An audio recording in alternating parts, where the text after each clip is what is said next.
Ross. What's up, buddy? Nothing much, you know. It was funny. I was like, how am I going to introduce him to the podcast?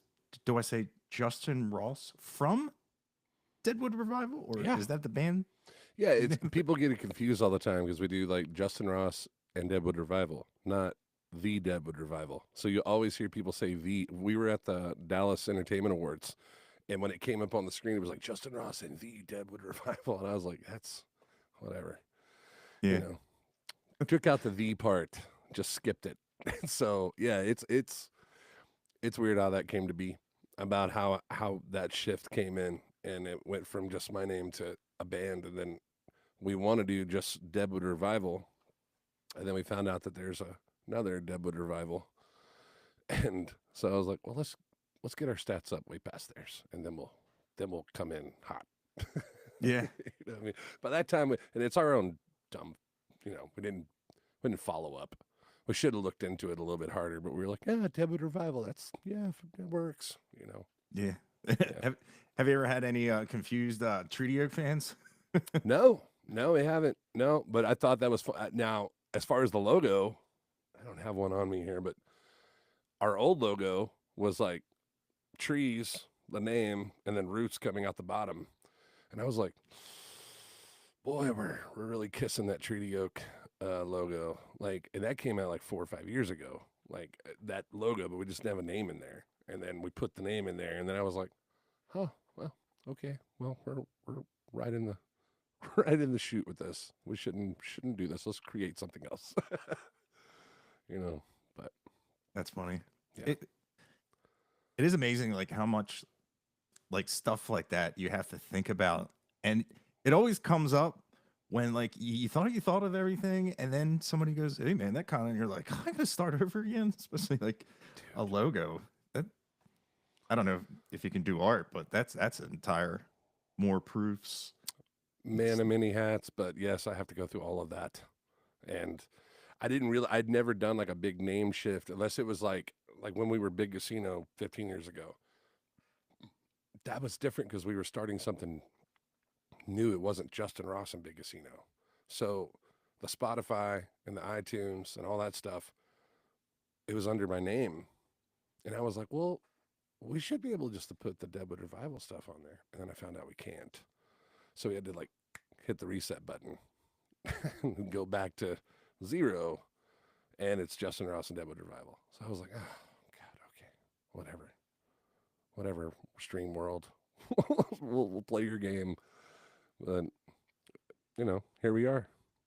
Yeah, and I heard if anybody in the band leaves, you're done, or is that like a Oh, yeah, no, because, man, when we all got together, it was, I, let's say, 3 years ago, I was ready to throw in the towel. I've been doing this literally since I was 6, and I was ready to stop. I was ready to be done with it. I was just like, man, I'm just going to go work the production side. And, you know, and my fiddle player at the time, Corey, he was like, no, we're not done. You crazy? We're not stopping here. And I was like, dude, we found out that Rock Bottom has a basement. Like, let's just, you're young enough, dude. Go kick ass with somebody else. And, you know, and he was like, no, dude, we're not doing that. So really, I have him to thank because he was the one that was like, no, we'll find a bass player, we'll find a drummer, just give it time. And I was like, all right, man, well, let's let's do this. And so we did. And then it just started building. And then once we got Bob Simmons into the band playing bass upright, I was like, man, there's something to this. We've been doing Texas, well, basically trio rock and roll without a fiddle, without before Corey for the longest time. And Michael Ross Fitch, who played for Brandon Jenkins, um, Ruben Salazar. There was a few in there where we just did straight up and down, you know, Mesa half stack behind me and rock and roll, just straight up and down Texas rock and roll. And then when COVID hit is where I'd always been doing acoustic shows, and then we just said, well, let's just do this. Let's take all these songs and do it this way. And so we did because it was easier for us to perform like online, etc.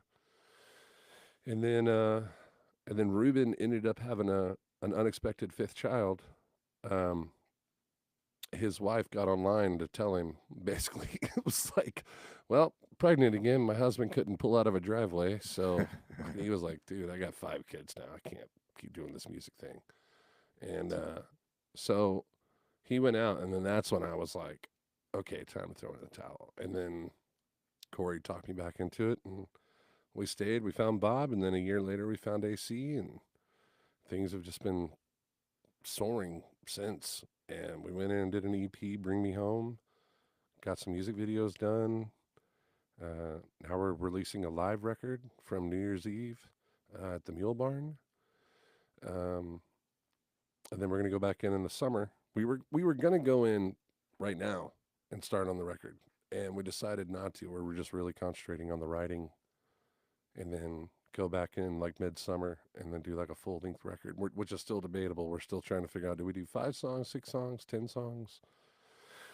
I don't know what we're gonna do, and I think that's the beauty about Deadwood is that we just everybody's so different across the board. Like I come from a rock background, Corey comes from a bluegrass background, Bob comes from bass player comes from classical, drums comes from like funk and hip hop, and then we're throwing all of this together. And I'll write a song and then present it, and then we come up with all these different ways of putting this song together, and then we play, and then it's like the lyrically, I mean, I'm writing with guys like Adam Hood, etc. But I love the lyrics, and I'm a big lyricist when it comes to things. But the music part of it is like it can overtake you as you're listening to the song.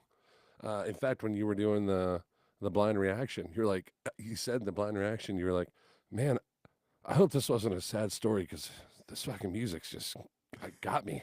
Like, Yeah, you know what I mean? it happens all the time. I can't like unlearn how to do it. I just get lost in like little things that I. It's funny, like I love percussion. No, and I've always had a drum set, but I'm terrible. I can't. I can hold rhythm down on guitar. I just can't incorporate the It's the left feet and the brain. hands, isn't it? Yeah, but dude, that you would never know. Like I'm always at my desk playing, and Yeah. I've had so many people come up, like not people I work with now, but if back when I was working like construction in different office buildings, people like, I know a drummer when I see one, and I'm like, nope, Nope. no, it's just Yeah, dude. I'm 6'7", so being a front man, we all sit when we play, all of us, and that was by choice because we're doing so much stuff with our feet, with pedals, etc. And it's funny, like when we show up to a place to play, if they've never seen us before, they're like, "You must be the bass player." It's like, no, I'm the guy with the making guitars look like Tic Tacs on me. You know yeah. what I mean? I didn't know you were 6'7", but Yeah. that's why Buckethead plays a 20-inch scale guitar, so it doesn't look like a toy. His Right. hands. Right. Yeah. What is isn't it SGs that have a longer neck? I don't know. Obviously the baritone SG, but Oh yeah. I had an SG but gave it away. I got a Derek Trucks signature, but it's in there in the case. Dude, Dude. that's come another on. thing I wish I could do is play slide. Oh, you can, dude. It's so easy. Once you I- figure it out, you're like, son of a bitch. You're like, man, this is way easier than I thought it was. At, like we were talking about, I was watching Tyler from Taylor Honeycutt, and he plays like the medicine bottle, and he's still playing licks on the bottom strings. And I was just like, Yeah.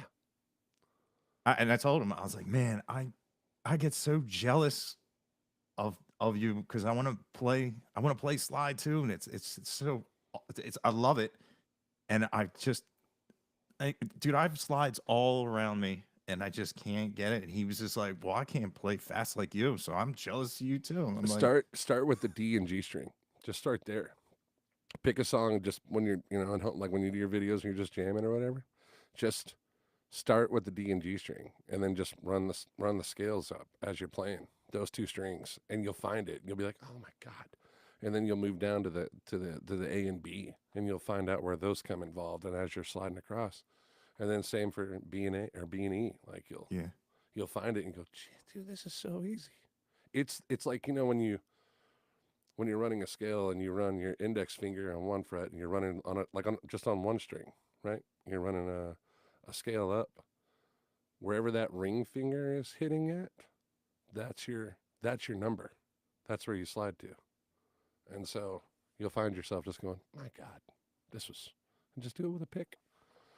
I get jealous of dudes that can finger pick. Of course, I chew my nails like a 5-year-old, but I mean, like finger picking to me, dude, is like awesome and Greek at the same time. Like I try it, and my big old, sausage fingers, I'm sitting there, I'm just jacking it up all over the place. Can't get it done. I just can't. Yeah. It sucks. I'm just like, well, thank God Corey plays banjo. I could not do that. Yeah, it's fine. Like I have finger picks in front of me, and that's one thing I've been trying to learn how to do, like doing like the chicken picking, and it just takes a while for like your fingers do it, your brain are telling them what to do, and right. I've kind of had that moment where I'm like, okay, now it's just how much time I want to sit and actually do it. Right.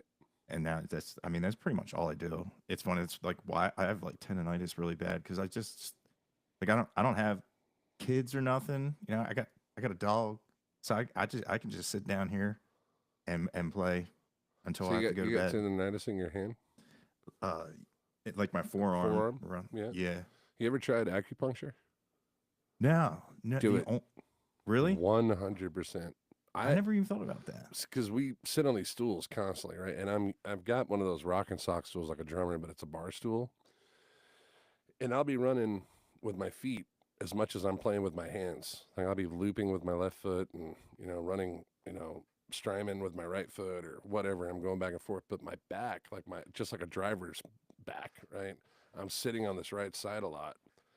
And we got sponsored by Modern Acupuncture out of Alliance, and Doug was telling me, the owner, he was like, dude, you really need to come in and see us. Like, we can fix this.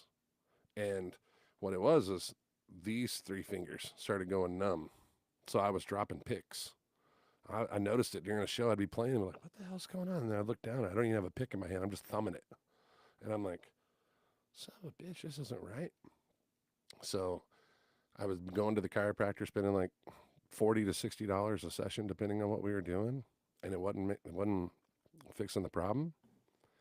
So I went in there and they laid me down. It took 25 minutes.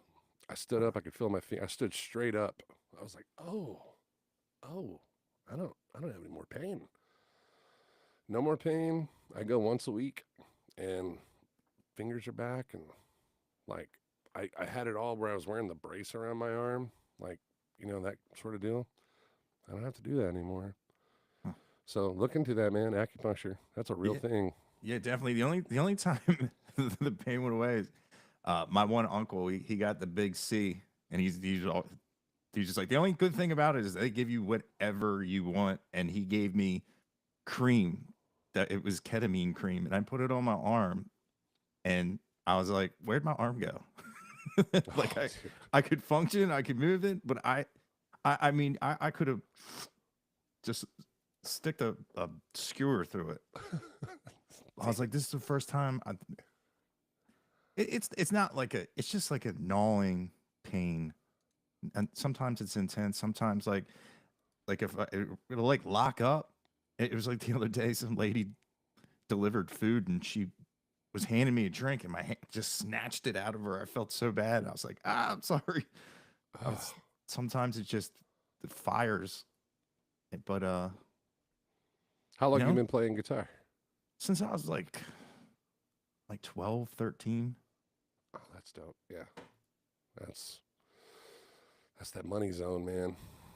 You get that young knowledge into it, and God, I was 6 years old when I first touched a classical guitar. It's my mom's. And, but yeah, there's something to be said about that, because your whole life you're doing this, if you stay with it, How many guitars have you gone through to a point where you're just like, Jesus, if I kept all of these? How many what? Sorry, you broke up a little bit. How many guitars have you gone through?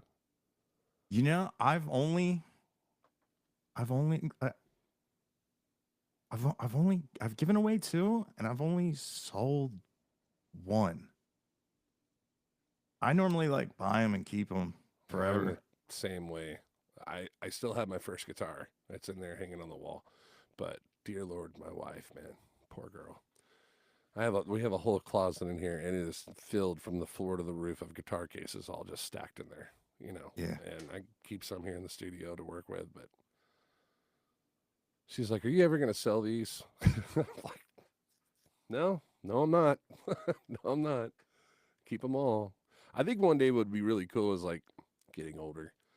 Like it'd be cool to have like a room where you do them like we always hang our guitars on the wall, but it'd be cool to do like shadow boxes and to do them in like chronological order. You know what I Yeah. mean? Just all the way down from when I was like, because I got like pictures of me when I was like 6 playing this classical and I'm holding it like this, and just have that run down the wall. You know, I it's sitting over here. This past Christmas, my brother gave me our grandfather's guitar, and it was a 1954 Harmony Stratotone. Huh. Dude, the pickups still work. Blew my mind. Because usually those pods and stuff will rot out, but it still works. I plugged it in to a Fender I've got over here. Plugged it in. I was like, oh my God. You mean these pods haven't rotted out? This thing sat in a closet forever. And so, but yeah. Yeah, dude. You end up getting like emotionally attached to them. Yeah. 100%. Yeah. They're like children. Yeah. I mean, you spend so much time with them. I'm like, I don't want to let this thing go. I got some old Takamine like cedar tops and stuff that I started. It was funny the other night. We went out to eat, and we went down to Grapevine, and we went to this place called Big Fish. And when we went in, there was a dude in there set up in the corner, had like the two like Yamaha 15s. Remember the old passive cabinets? He had two of them laid on their side. He had a Mackie 808, and he had a Takamine cedar top, this real jankety mic stand, and no effects, not even a tuner. And he's sitting there about to play to everybody. And I literally like had flashbacks. Like I was like, whoa, man, I did that for so long. Like, that's where I cut my teeth on a lot of shows was doing that. Yeah. It's like I was watching a video of Waves in April and Cody Canada's son Dirks. I was like, I was looking at his rig and his 4x12's a crate. Oh And I yeah. was like, I remember crate. I still use a 2x12 of theirs. I put V30s in it. And it's still solid. I mean, yeah, dude. Crate was top of the game there for a while for the affordable musician. You know Yeah. what I mean? Remember back in the day when it was like, what was it? Crate. If you couldn't afford to get a Mesa, everybody wanted a Mesa. You couldn't afford a Mesa, it was the next thing to get. It was like I think the Crate came out with their Tube series, which was like Crate, oh, Excalibur. It was kind of dark blue, and you could see the tubes through the face of it. Is it first thing that I thought Blue Voodoo? Yes, yeah, all right, yeah, something like that. Yeah. And it was like, oh, well, for $1,300, I can buy this. You know what I mean? And get a 412 cabinet with it, and turn it up. So you started seeing those everywhere, and then Mesa said maybe we should come down in price by $1. Like they never came down. I always wanted a Mesa Road King, and I Okay. ended up getting a triple rec because that's all they had. And it was basically whatever you could get at Guitar Center. I was living in Oklahoma City at the time, and I was like, well, triple rec it is, because you never know when you're going to need that 50 extra watts added on to 100. Yeah. Right. That's fun. Yeah. It's now I like when you first get in, you want the half stack, and now I'm just like I want the like the Axe effects, the Kemper. Some people there's some purists like I'm wearing Zach Wilkerson's shirt, and he is definitely a purist when it comes to tone, Totally. and you can't beat it, but it's a lot. And like when you're like traveling musician and you don't have like some of those cases are more expensive than the amps and cabinets, and like the tubes rattle out, and you plug it in, you turn it on, you end up blowing tubes, 100%. and the variac of the power. Sometimes the power amps just sounds different if you're at a shady place that doesn't have a good plate voltage. It's just so much to worry about. Other than that, I can plug in that digital rig and have the exact same sound 100% of the time, Yep. and I will sacrifice that little speck of authenticity of a tube amp. I got this dude sitting around. I just bought this. It's the Dream 65 Rebird. Have you checked Oh, this thing out? I got it and added it to the electric rig because we're introducing that into Deadwood, and it sounds like a twin reverb, but it is spot on. Like it is. If you were to put them side by side and put them through the, it's spot on. yeah, If you were to like pan it left and right, yeah. man, I'll take that any day. Well, especially because we run with a great FOH. Gary Hullett is our FOH, and he makes sure that tone gets dialed into every system. But I'm a purist as well, man. Like in the other room, I still have my Mesa, and then I've got a Mesa Roadster, and then I've got a Fender Hot Rod DeVille, Fender Twin, a Vox, and I love them. I absolutely love them. In fact, one of the favorite amp of the whole deal is the Hot Rod DeVille. I love the way that thing sounds. But technology's coming along. It's coming along really fast. like, come a long way since the Boss Metal Zone. Oh God, I had the DoD death metal pedal. Yeah. Oh my God, it was garbage. It's Now garbage. when I hear like I used to like the old Tascam Yeah. recordings, and it's just like A little four, what were they called? 4-track Tascams. yeah, and just remember thinking that pedal was good, and now it's just like yeah. Oh, it's trust me, I know. I think back to when I was like 15. I was like, man, Metal Zone, sweet. Now I'm just like, whoo. I got away from that really quick. Once I discovered the Tube Screamer and how a Fender Twin sounds, and when you put those two things together, I was like, oh, buttery Strat. Zach Wilkerson, actually, I've got one of his guitars. It's in the guitar vault, but he built a guitar made out of an old barn, and I traded him a Marshall JCM 2000 for it, which then he sold to get an AR. But I traded him for this guitar, and I often wonder if he ever regrets it, because this guitar is still to this day. He put it on the neck pickup. It's got such a buttery tone for it. It's shaped like a Tele. It's like a semi hollow, and it's like a blue jean distress color he did. It's a beautiful guitar, and I've used that on so many recordings because it's so nice. And if you need that Tele sound, click down to the neck and like it's there, but man, you put that through a Tube Screamer and you run some delays. I mean, you can get churchy really quick. I'll take it over my PRSs any day of the week. That's usually what the go-to in the studio, like a custom 22 or a McCarty. And McCarty is usually it because I can pull the knob and turn it, into single coils, etc. But holy shit, that Tele. I bring it out in the studio, like Chris Howell up at where we record at Cafe Solo.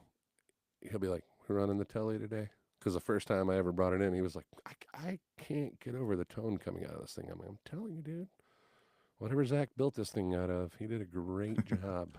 He did a great job. that's incredible. So Zach, if you're watching and you want that guitar back, man, it'll be $40,000. Yeah, the last time I was in Texas, I sat down with him and we did a podcast together, and it was just like I was like, dude, if I lived around you, you would be like my best friend. You would just see, because I can't do any of that stuff or build anything. I like I have the steadiest hands until it comes to put that solder on, and it's like, I'm in the same boat, man. Corey Weiss, our fiddle player, he owns Green Bean Cables, and so he like this cable right here. He makes all of our cables for us, so like all of our looms, stuff like that. He is just a master at soldering, and I can't get one done. He can get like 100 done in a day. I can't get one. I will jack it up 9 kinds of hell. There will be solder all over the place, and the wire will melt. And I'm yeah, just like, well, God did not bless me with soldering skills. yeah. But so PRS is that your favorite guitar brand? One of them, I like Gibson's. I have such a heavy hand Hmm. that, like, even on that SG, when I'm playing, I tend to just knock it out of tune real quick. My palm hitting whatnot. But I like it. I like that. Of course, that Derek Trucks is he's a slide player, so I do a lot of slide work on there. But I'll use it in studio. But um, man, I'm a big telly collector. I've never owned like a true blue American Stratocaster. Never had one, or for that matter, a true blue like Gibson acoustic. You Like know, a um, J45. I I'm a huge fan of the SJ200. Like I love it. The acoustics I play on stage are both a matching pair of EJ200s from Epiphone, and I put a Fishman Matrix wide pickup in both of them. And people ask me all the time, like, "Man, how the hell are you getting that sound out of that acoustic?" And I'm like, "Well, first of all, it's a jumbo, and then when you get uh, the Fishman and you put it, don't get the thin, get the wide piezo. It's made for a broader sound, and so it enhances this $400 guitar up to like 1,000 real quick. Now, is it compared to the real deal? No, but will it get you by in a show? Absolutely. You can beat the shit out of it, and I do every damn show, And then I go to Tone Shop and have them work on it because they're the fastest in town, and their turnaround is really quick. I was using another guy for a very long time, and he's really great, but he's so busy. He's a one man show, so you go into I love going into a shop and just hanging out because there's old guitars and shit everywhere. Mark Sigonero, but he's so busy that if I drop off a guitar and need it the next week, I won't see it for like 6 weeks. It doesn't matter what you pay because somebody else has already come in and paid over the top of that. Like, hey, I need this now. I'm just like, Yeah. shit. But Tone Shop works on them. But yeah, PRS is good, man. I mean, I use it for studio stuff, But in a live show, definitely the tellies. I use that one from Zach, and then I have another one sitting over here that's it's made by Hard Knocks out of California, um, and it's called a Southern Belle. It's like a dark green on black telly. I put a cutaway button on it, and we do a lot of tricks and stuff when we're on stage. So, well, we used to, but now with what Deadwood's doing is with introducing the electric back in. It's a very like Mumford and Sons way of doing it, kind of deal. Not so in your face, kind of just back in the music. So, Yeah, that's cool. The PR's factory is actually like not that far away from where I live, and I've been playing with a guy that he works at the factory, and so did sometimes we use a fill-in, and he works. He had all these like prototype guitars, and he was just putting them up against the amp. I'm like, man, I know that guitar is like $6,000. He's like, they told me to take it out and gig it and just put it through its paces. He said, I don't give any special treatment to them. I let them know. I'm like, are they hiring? Like, right? Yeah. Can I come in here and work, please? yeah, Yeah. yeah. Dude, You there's a know, company out of California that I started using their pedals. They sent me one. It's a company called Atomic Tone, and they sent me this. It's a tone pedal. It's called a triptych, and I put it on the new electric rig, running it through that Dream 65. Dream 65. Am I saying that right? 65 reverb. Yeah. And so I started running it through that. And the amount of shit this thing does is incredible. And I called the guy and told him, I said, dude, this is insane. Like how much different tones you can get out of one pedal. And it's all analog, nothing digital. It's, well, I say that it's a pedal, but just the way it sets up. So I started running different guitars through it. And so he's sending out a couple more, and then I'm going to do a deal on them, like talking about them and whatnot, and show them. But man, for tone players, bro, that's on another level. Like this guy has, remember when like Strymon came out with, what was it, the El Capitan, Yeah. and what was it, the Blue Sky? Yeah. And then they Blue did Sky. the Big Sky and the Strymon Timeline. Okay. Think about when those were like $99, and then they shot up to $500-$600, up to $1,000. That's what's going to happen here. They're incredible. Yeah, I'll send you his info. But dude, look that guy, Atomic Tone. Look those dudes up, because whatever he's done magically inside this pedal is blowing my mind. Like I'm just like, whew, you're sending 2 more. Now he's done one with a double switch on it. It's in the mail. It's coming. I can't wait to sit down with it, because holy shit, that thing blew my mind. Yeah. Yeah. I love gear. You and me both, bro.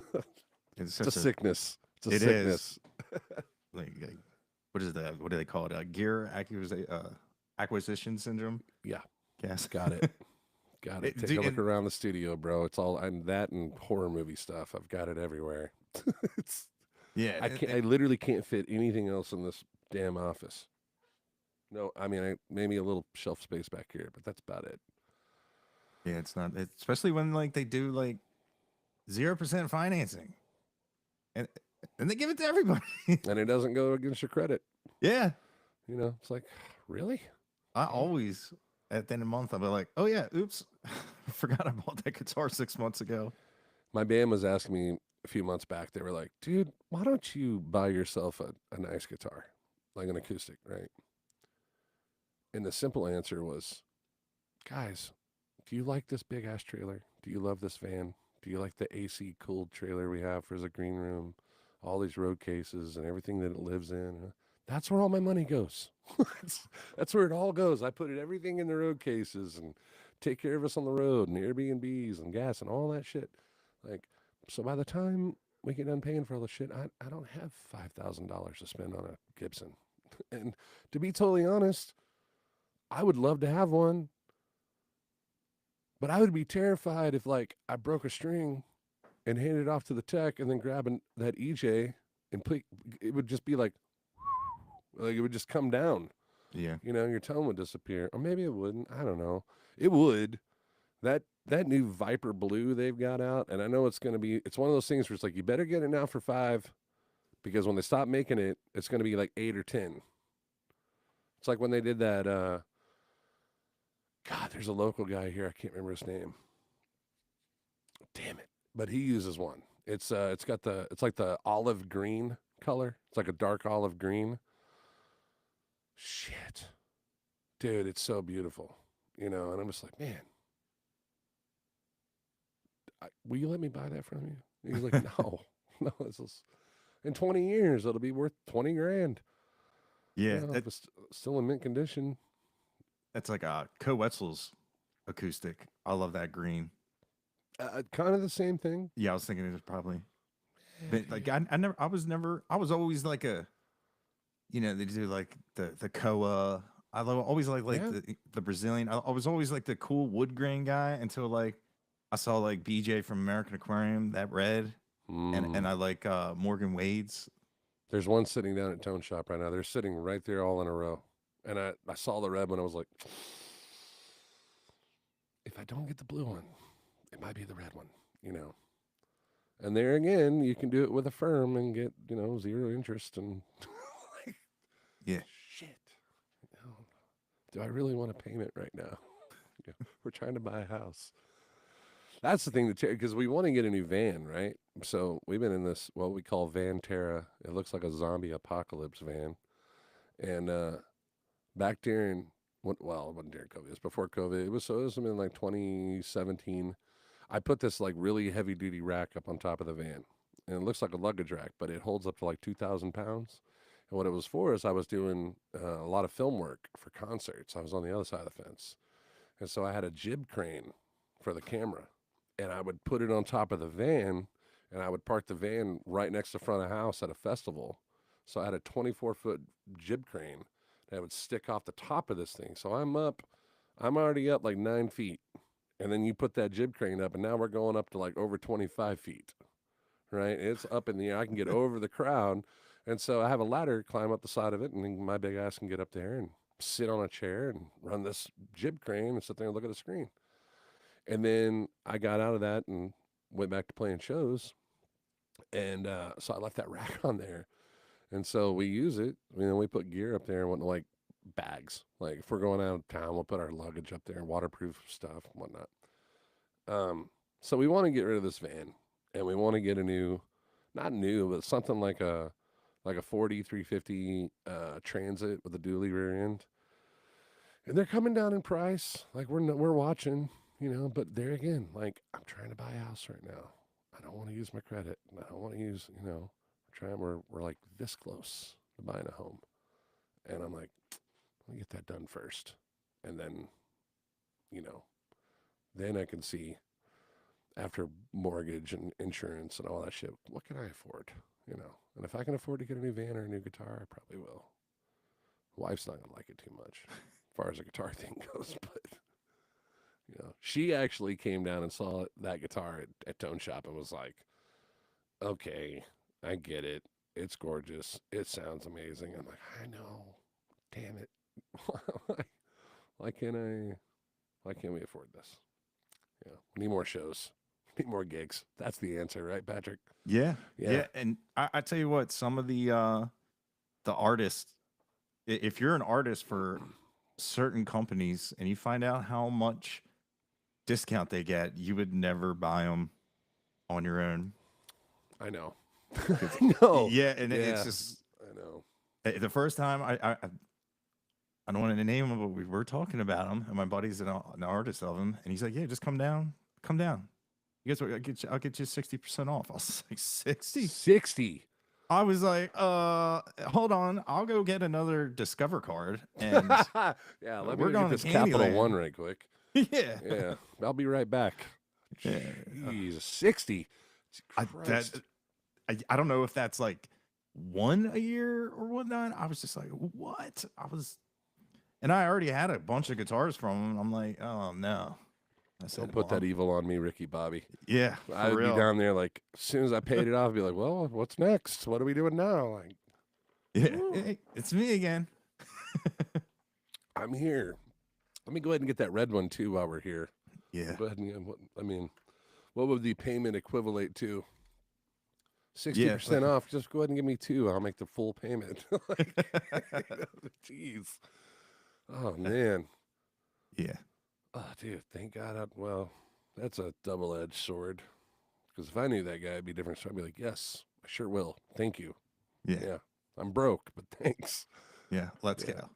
Yeah, dude. I wanted to ask. I heard you were talking about your acoustic shows, and you made the comment, I'm doing stuff on acoustic guitar that I really shouldn't be doing. Yes, 100%. So I guess the way to start this would be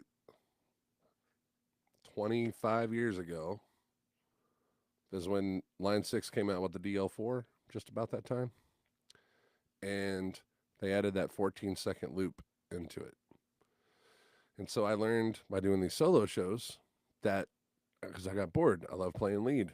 And I could be singing and hit the part and loop it and then turn it on and have it loop and play a lead part over it and then stop and keep going. And just my goal was to make it as seamless as possible.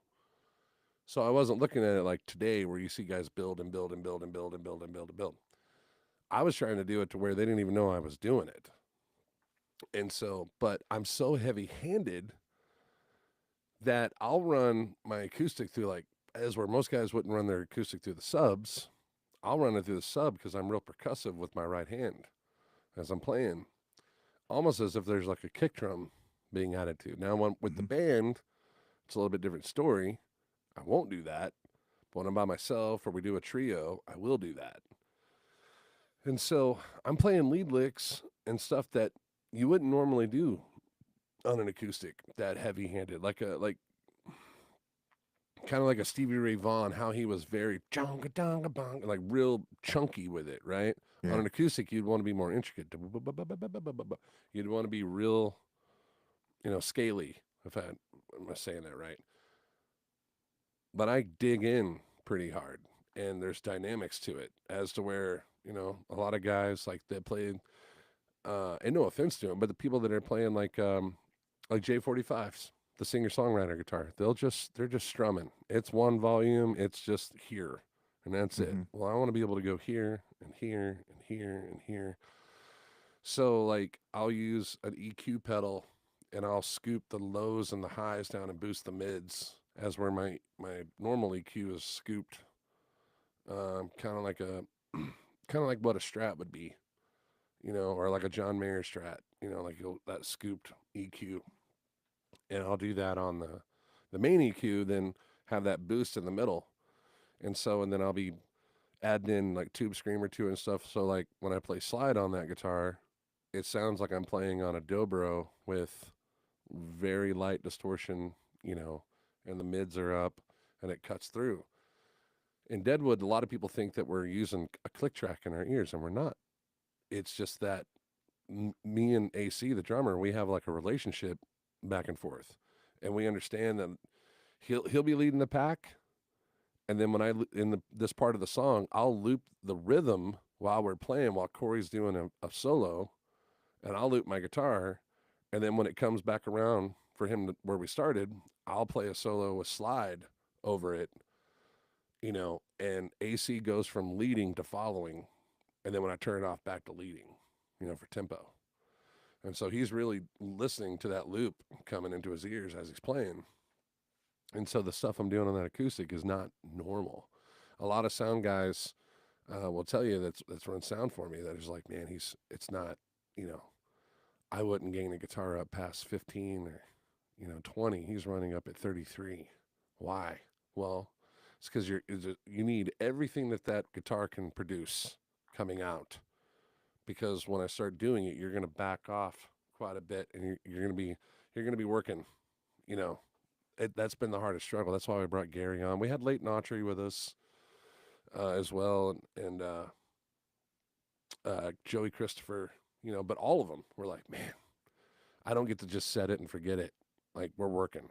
Yeah. They're pushing faders as I'm going up and coming up. And the loop station too, like it naturally gets louder the more you add. Well, I'm only adding like one thing, but then the lead guitar comes in over it. So if you boost the channel, you're boosting both. So I got to make sure that boost lead is just sitting layered on top, but not too far down in the mix where you don't understand what I'm doing, kind of deal. Yeah. So real heavy-handed, just a kind of a powerhouse play. And I use a lot of open chords versus like an open C or open G versus the regular way you would hold it going through. But that's where that's what makes Deadwood so good. And going back to your first question as to when I said if any one of y'all quit, I'm done, because we work so well with each other. This isn't Yeah. a go find another bass player to fit the part or a fiddle player or a drummer. These guys and what we do blend so well that if you were to take a different fiddle player and put in there, you would it wouldn't be a slight difference. It'd be a huge difference. Yeah. It's something that we've worked on, and it's made this sound, and we're staying with that sound, and we love it. I have never had this much fun on stage with a band ever. Like we just every show, and it just seems like every show it just keeps getting tighter and tighter and tighter and bigger. And some songs, we have this song called Fingers to the Bone, and it's a story about when I went to California and I was coming back. I I got stuck in Midland, Odessa, and I had a whole run to do through Texas. But it's really it's like Johnny Cash, Folsom Prison chords, but it's really fast, and it only keeps getting faster throughout the song. And man, before you know it, it is borderline like metal bluegrass before you get down to the end of it, and you're cooking, But in those moments where everybody syncs as one and you're just driving, man, it's a force to be reckoned with. Yeah, because you feel it. You're on stage, and the whole stage is shaking. Like, there's a video on YouTube of live at Mule Barn from New Year's Eve. We have the song called "Take You for a Ride," and when we get down to the nuts on this song, the energy is so high, the entire stage is shaking from us moving, not from the subs and shit that's kicking. It's a little bit of that, but it's the energy. The camera started doing this number where the rest of the set they're just sitting still, and then when we really start going, they're moving, and you can just feel that energy pouring off the stage, like. And I think that's because we play like we don't care if there's a crowd in front of us or not. We're playing this music because we enjoy doing it, like we're having fun. And the age bracket is from like literally 34 to 52. Like it's this huge, 25. But on stage, I'm just saying the guys on stage from like 34 to 45. So this huge age gap, right, between us. But we all play like we're 21 when we're up there. Like it's just, we forget everything that's going on around us. So, yeah. So the answer to the guitar is, I kind of went off on a rant there, but the answer to the guitar is, yeah, I'm beating the crap out of this thing. It took Willie Nelson all his life to gain all these holes in his guitar. It took me 2 years to run one through an acoustic. So. Yeah, it is like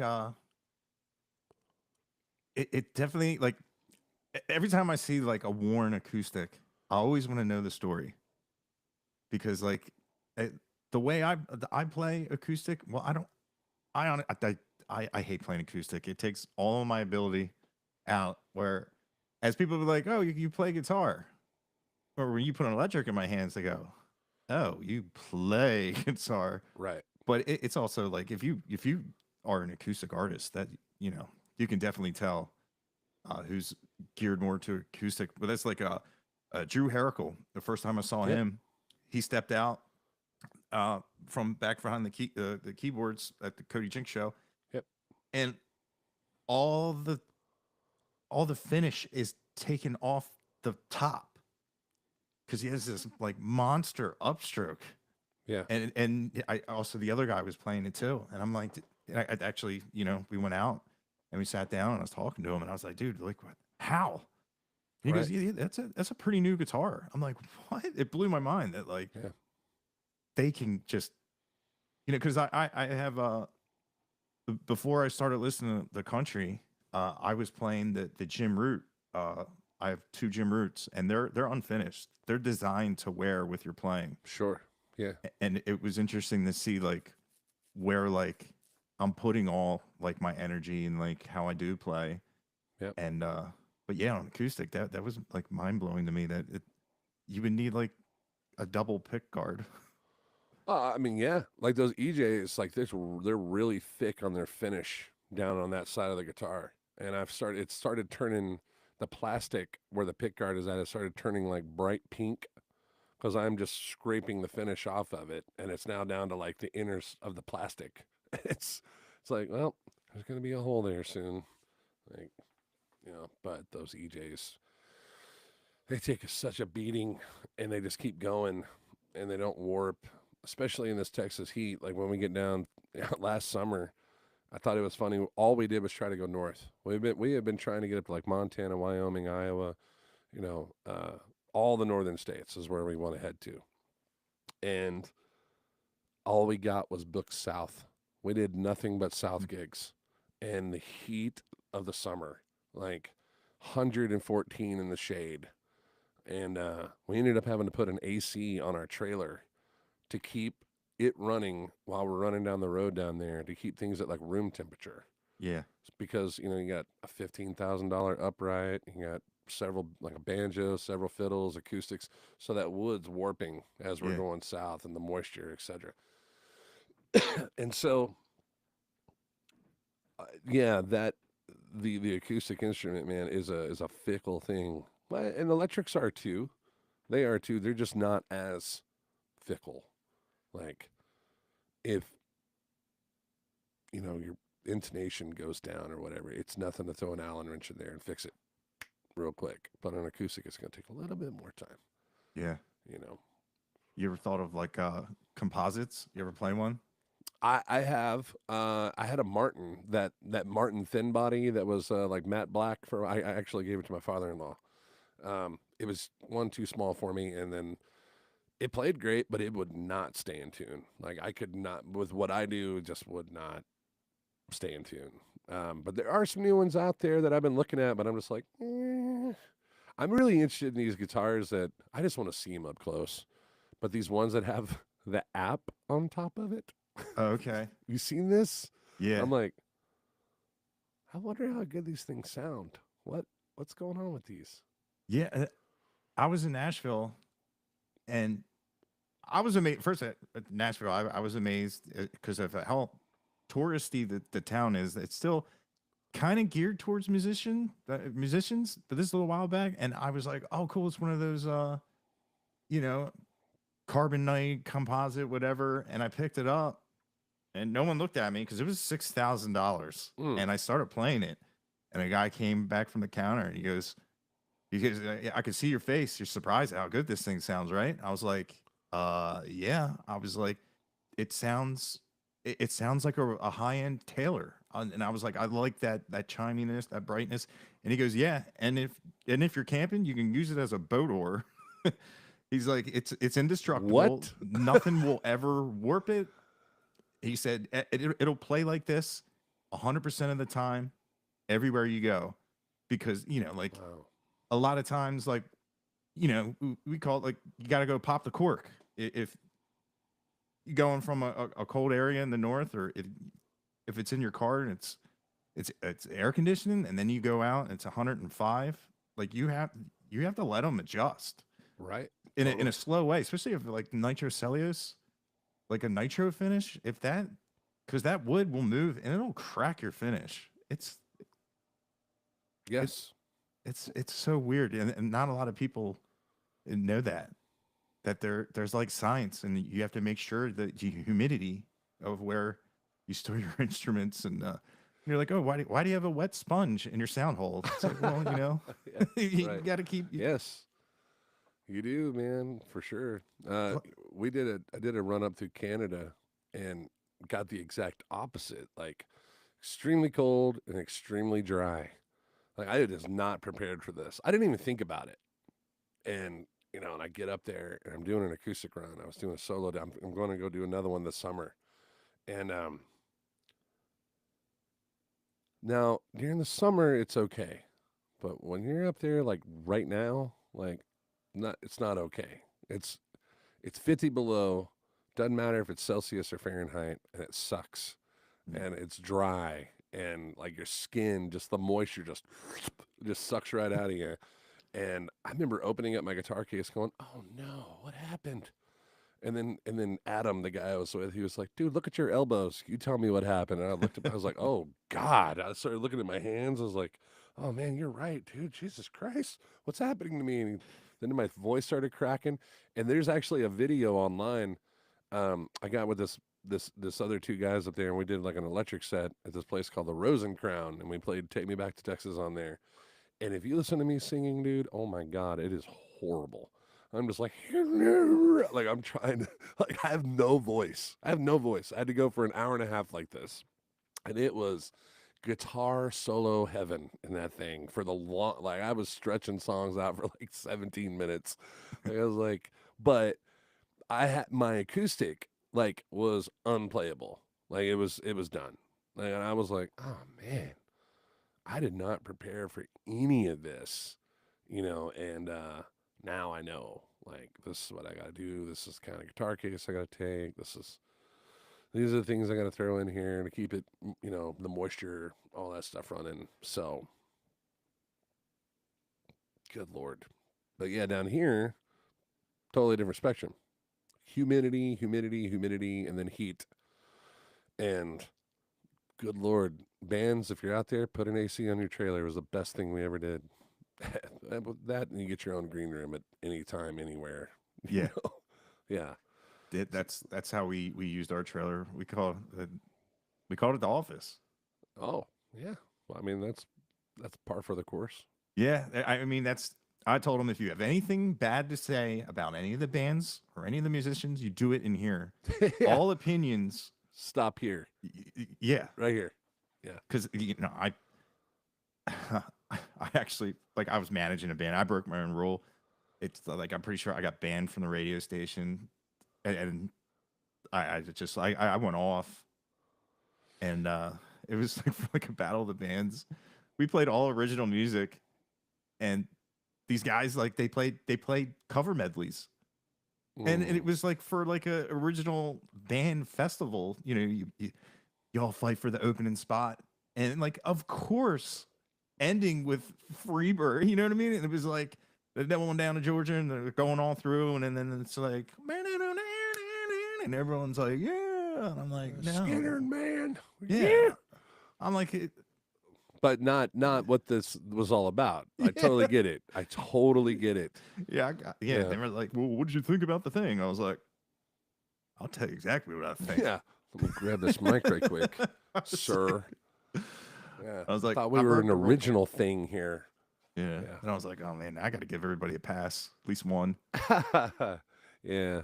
I always tell my band, and we all mutually agree on this. Like, there's two things we don't talk about: religion and politics. We don't talk about it in private, and we don't talk about it on any streaming platform. I learned my lesson doing that, because there was a while there where I was just like, whatever, screw music, I don't care.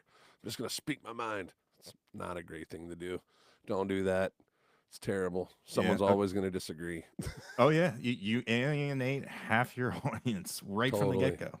100%. Yeah, and even if I believe, like I was pulling up to a bar to play at, and they had all these like political signs out, and I was just like, even if I agree with you, I don't know that if that's, I don't want anything to do with that. Like, I'm here to leave all that behind. Right. And just, if everybody worked all week, let's have fun. Right. Because no matter what, like, you're gonna find someone that disagrees with anything. Yeah, totally. 100%. I mean, we're humans. We've all came up from different upbringings, and you can be like, how could someone hate mac and cheese? Someone be like, I hate mac and cheese. Why? You know what I mean? Because it's yellow. Yeah. And it's cheesy. And I'm like, those are great things. You don't like mustard? No, mustard, that's another one I don't want. It's yellow. Mayonnaise. Mayonnaise 2025. I like Hershey's, but I don't like, what's the other one? Yoo-hoo. I don't like Yoo-hoo. I like Hershey's. Nesquik. Down with Yoo-hoo. Nesquik. Nesquik. We're independent. Yeah. Keep it real. Dude, speaking of chocolate milk, oh my God. We were coming back from Sawyer Park down in Spring the other night. We did a turn and burn, went down, played, came back, had a show back and forward the next day. And we're coming up the highway, and Tristan, our merch tech, he's like, man, I'm kind of hungry. He's not a big sweets eater, but he'll drink chocolate milk like it's nobody's business. It could be 100 degrees outside. This kid's over there chugging chocolate milk, and all I hear is Anchorman in my head, like, milk was a bad choice. Like, it's all I hear. And so we pull off, we're full rigging it here. So we pull off the highway and we go to this McDonald's. Well, they're closed. And then it took us like 6 miles down on the access road. Then we finally got up on the highway, and then we come up on another golden arch, but the exit's closed. So we can't go to that one. And then we're further down, and then we finally get to this one. And he wanted a chocolate shake. He didn't want chocolate milk. He wanted a chocolate shake. He was bound and determined he was going to have this chocolate shake. We finally, after 20 some odd miles, we finally find another Golden Arch McDonald's, and we pull off and we get up there, and I'm like, dude, I'm telling you, it's fucking McDonald's. Like, the machine's the machine's broke. I could tell you that right now. We've passed 20 McDonald's. All the machines are broke. They don't want to clean it. It's too late. He's like, no, man. The one by my house is usually good all the time. I never have issues there. I'm like, okay, whatever. And then we pull up and we're like, he's like, what can I get you? I'm like, we get a large chocolate shake. He's like, machine's broken. Tristan's in the path sheet like, this is bullshit. He's just losing it. He's like, but we do have chocolate milk though. He's like, fine, lesser of two evils. I'll take that. You know. Then we all got burger. Well, anyway, we pull up to the window, and as we're looking in the window, you can see the chocolate, the ice cream, the yogurt machine. And this dude walks up and just went and made like a strawberry one, and then walked off. And I was like, Tristan, this is just karma. That's all this is. Like somewhere in time, you wronged somebody, and this is your payback. Yeah. Damn the chocolate shakes. Oh, that's funny. That's, shit you don't do on the road. I don't want to eat that. Like our drummer has a big thing about gravy. Like he'll get chicken fried steak, gravy on the side. He'll eat chicken fried steak with like ketchup. Oh, I thought you meant he just ate gravy. No, like he just doesn't Heinz. eat gravy. He's like, it's the easiest place to hide something. That's what he says. This is the easiest place to hide something. So if they were gonna, like hair or whatever falls into it, you're not gonna know it's in the gravy. You're just swallowing it down. I'm like, you could really that's one way to mind fuck yourself. I guess. There's this. I think I would mess with it and be like, oh look, where'd that come from? Oh, it's in the meat. You can't trust the meat now. Yeah, I'm gonna do that. You're like, oh, don't eat that. Don't eat that, man. It's the easiest place to hide something right there in that burger of yours. So is it just gravy? Or is it all liquid form? No, it's food? just gravies. Just gravy. Like he won't get gravy. There has to be a story. Is there like? He worked at he says he worked at a restaurant, and that was his thing. Like he was like, I was like, well, what restaurant were you? It's like a Chili's or something. Gravy? Yeah. What were y'all doing with the gravy? What the hell? Like there's this place down in so thick and salty. Waxahachie. There's this place called the Rocket Cafe. It's notorious, great live music, etc. But they are notorious for their chicken fried steak. Like you go in this place, and this is what you get. Right? You don't order shit else on the menu. I couldn't tell you what their burgers taste like. I've been there. I've been going there forever, but I can tell you that they have the best Texas chicken fried steak there is, and their gravy's perfect.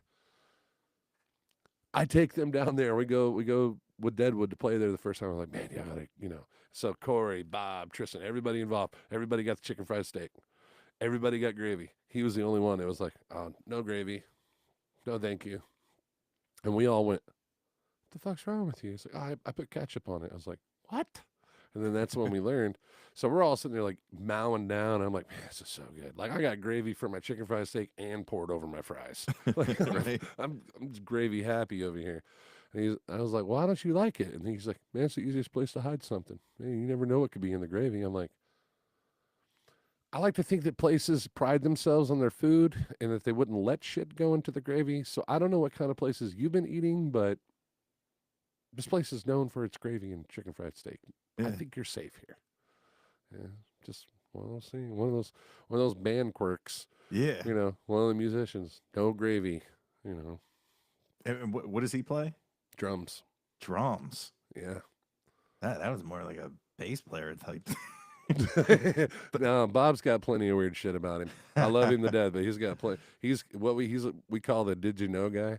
Because like every time like we'll be talking in the van and he'll come up with some crazy shit he's read on Google and he'll be like, did you know that blah, blah, blah, blah, blah, blah, blah. And he'll tell us like, thanks for the info, Bob. Appreciate it. It's like, just thought you guys should know that. I was like, okay.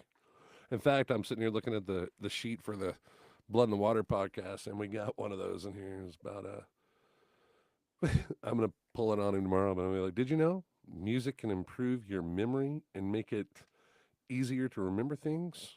And also, did you know that the oldest musical instrument is a flute made from bone dating back about 40,000 years? Just thought you should know that, Bob. That's your did you know for the day. Yeah. That's but funny. Like I said, it's a plethora of personalities in this band. You want to find you a good fiddle player, find one with autism. Corey's Corey's got the tiz, but good Lord, that boy can play, man.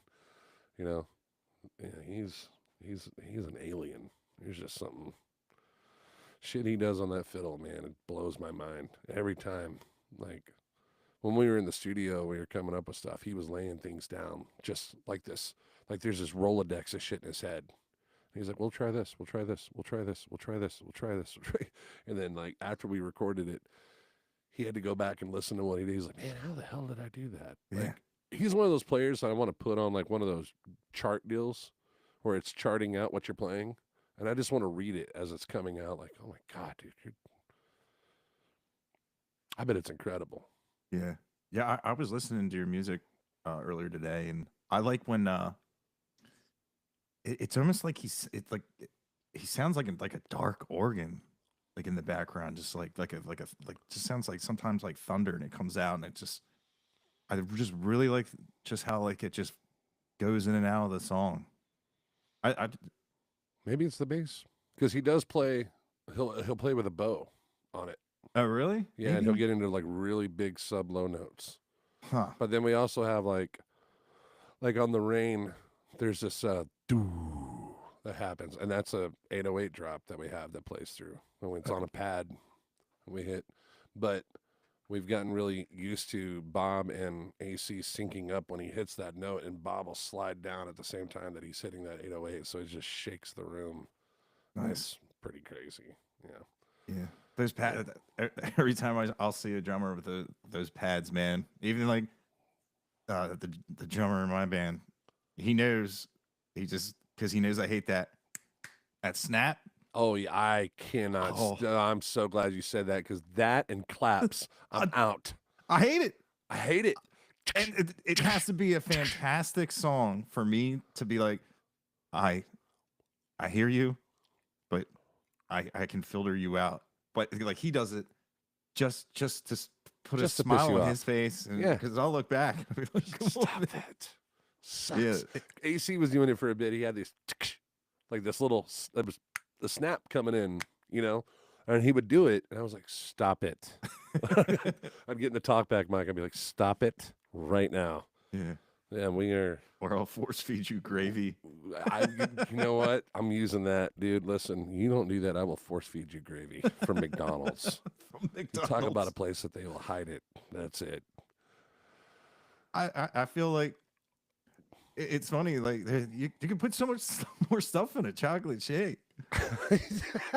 That's what the kids used to do. You could. In 7-Eleven, the kids used to shoplift. They'd get the big gulp thing, put candy and all kinds of stuff in it, and put the icy on top. So and you hide it. That's $1.09. That's how they walked Yeah. away with. You just take the candy's all wrapped and everything. It's Good Lord. I never Gravy. thought about it like that. What do you guys got? What are you guys doing up in Delaware? What's going on up there? We're crafty. You guys, when you band, do you guys ever use the? Do you guys have an intro when you guys play? We always used to have this. We open up with the same song every time I play with my one band. But You guys should do the intro of you got to throw. Of course, you got to throw. God damn, what is it? Wayne's World. Oh yeah. Let's go to Delaware. I'm in Delaware. You got to throw that in there somewhere. Dude, like one of the craziest places I've ever been is Dewey, Delaware. It's nuts. It's from any time, any day, someone will get absolutely trashed. There's always parties. Breweries sponsor houses. It's crazy. And I don't know if you still. Dave Grohl had a house down there, and he would just go sing karaoke at like the bars and whatnot. That's awesome. But yeah, I mean, we have beaches, but we're just like a skipping stone to like it. Being from Texas, and a lot of Texans, it blows their mind that I can get in my car, and 15 minutes I can get to New Jersey, and I can drive through Pennsylvania, Maryland, and Delaware all in one shot. That doesn't blow my mind at all. No, I a mean, lot of well, people probably like, because I've toured all my life, but yeah, my wife, on the other hand, she got a taste of it as we were coming back. We went up to Kansas. We went during Christmas. We went to go see my family up there, and when we were coming back, we were at the tip of um, Oklahoma and Kansas on 35. And I was like, "Look, honey, it's 3 hours and 30 minutes to get home from here." She goes, "Yeah," and I go, "We have to cross the entire state, north to south of Oklahoma, and half of North Texas to get home." She goes, "Whoa, I never thought about it like that." I was like, "Well, think about this. When we were in Kansas City, 3.5 hours, we could have been in Chicago." You know what I mean? She's yeah, like, "What?" I was like, "You don't realize how big Texas is until you're." I mean, from Fort Worth to El Paso is 10 hours. From that's El crazy. Paso to the Santa Monica Pier is 10 hours. Like it's huge. Yeah, I always think about that, like when like Kelly, our booking agent, when she gets us shows up in like Arkansas stuff like that. I'm like, it's just a 4.5 hour drive. You're like, man, 4.5 hours. That's a long time to get up to Hot Springs or whatever. I'm like, dude, we drive 4.5 hours to get to Sawyer Park in spring. Like it's, they're like, oh yeah, that's right. I'm like, dude, 7 hours to get down to Corpus, to go play. I'm like 7 hours. We could be in Des Moines. No, geez, think about it. yeah, It's crazy though. I hate going west. I hate going to West Texas because it's just you leave the scenery of Fort Worth, whatever scenery that is, then you get out to Abilene, and then it's just when you pass Abilene and you hit Sweetwater, it just flat windmills, fields, windmills, highway, fields, more windmills. Somebody's dog's running away that's been running. They were still watching them for 4 days. yeah, Like it is so flat. And then you get out to Lubbock and you're just like, oh my God, it's so flat out here, And then it's what's really crazy too is like when you're going up on what is that 287, you get up to Amarillo. You'll be going up through there, and then like as you're going to Colorado, you're in the flatlands, some of them for the Panhandle, and then you take a right and you start going north off of 287, whatever highway that is, and all of a sudden you see out of nowhere, like 10 miles out, it's just dunes. There's all these dunes. And then before you know it, you're going up into the corner of like New Mexico. Then you get up to Colorado. And then like the first mountain you see in the distance, you're like, oh my God, there's scenery. You're just like something to look at. I would rather be out in East Texas staring at, 50-foot trees than stare at open plain West Texas any day yeah, of the week. Yeah. yeah. I wish there was more places to play in East Texas. There's not. There's not. Yeah. No. The only time I experienced that, I took an Uber out to Salina. Oh God. Kansas? No, Texas. Okay. All right. I'm pretty sure it's Salina for the Troubadour festival. Oh yeah. I I know was what you're talking like, about. I was like, and there's like a lot of like nice neighborhoods, but in it, if there wasn't a neighborhood around, it was just like, man, that's, that's pretty flat. Because around here, like we got hills. Yeah. Like That's I kind of was, the way DFW is. It's just a bunch of hills and streets and concrete jungle out here. yeah, But I don't know, man. I want Deadwood to go north. So let me ask you this, and I hear about a lot of this, and I don't know if it's in your area, and it could be more through like Wyoming, Montana, Colorado. So our genre of what you would call Texas country or Americana for what we do in Deadwood, which is basically, Mumford and Sons and Dave Matthews had a love child kind of thing. It doesn't really have a spot down here, but we get thrown into the Texas country Americana market. But up to like Northwest, like Montana, etc., they call it murder folk. I've heard that. Okay, all right. So you're hearing it out there too. So I've I'm had plenty of people hit me up online through our website and be like, "Man, you guys are so good, man. Murder folk all day." Like it's so strange to hear it because all we hear down here is Americana, Texas country. yeah, I'm in the Northeast. Yeah. And I've heard that because of oh my God, Pawns Are Kings, Okay. and I watch his channel, and they have like all like spooky core, Yeah. with the banjos and all those ballads. Devil Makes Three. Yeah, Yeah, stuff like that, which I love. Like I'm a huge fan of those guys. Those yeah, bands though are fucking good. like Good Night Texas. That's another one. You know, what was the name of that? They got really popular for the one where they were snapping their fingers the whole time. Oh, Dead South. yeah. Yeah. And then there's Poor Man's Poison. That's another one.